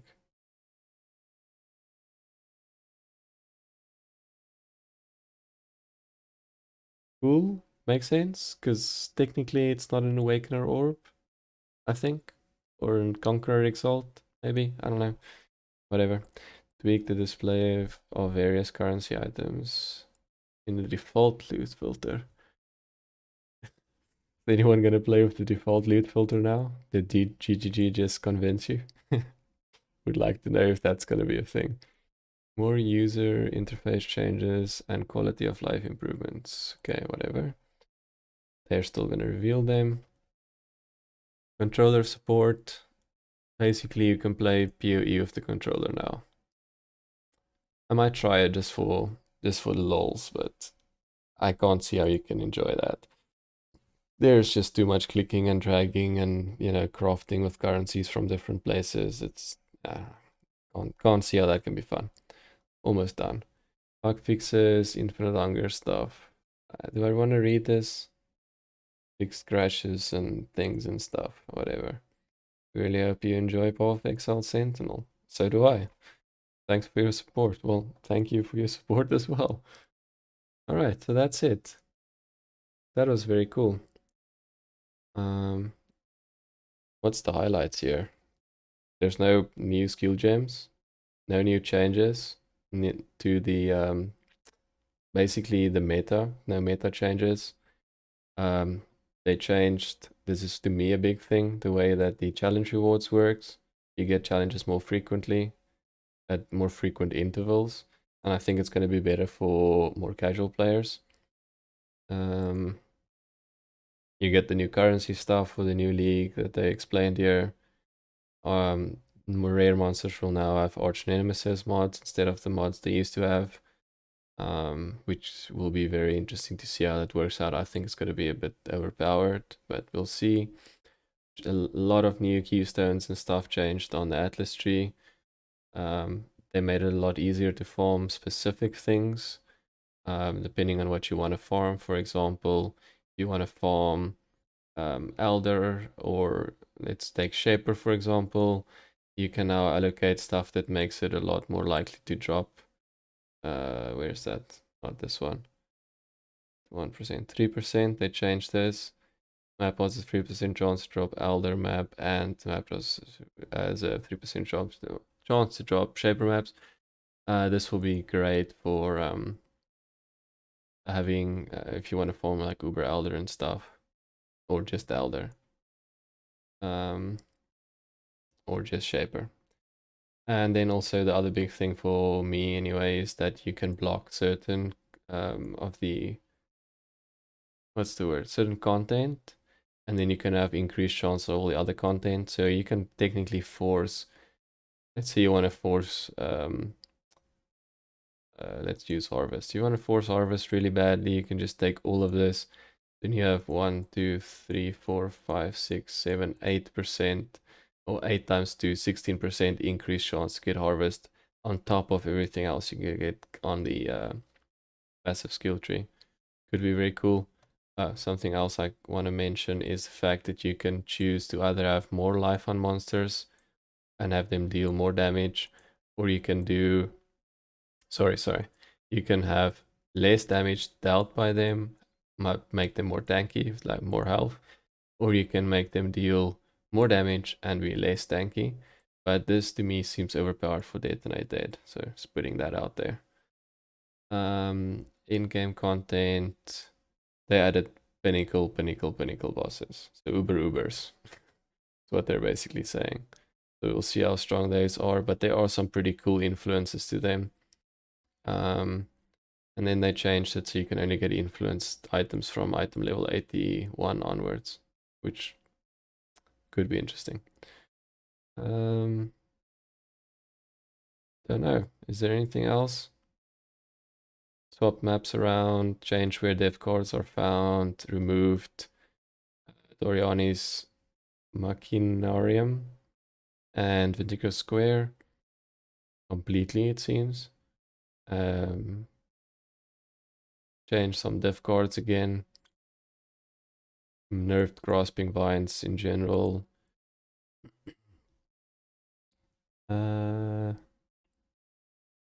Affinity stuff basically that they swapped around slightly how it works. Nothing real big there. Big thing, controller support could be really cool. We'll definitely try it out just for the fun of it and see how it feels. And then lastly we have a bunch of bug fixes. Alright, well, anyway, thanks everyone for watching. I'm gonna end off here. I appreciate you hanging out, and all the best for Sentinel League. I'm planning on putting out some basic starting videos, not necessarily for guides, but more just how to be ready and what to look out for. So hopefully you can, those will be helpful to you. And yeah, thanks for watching, and have a good evening, and see you guys next time.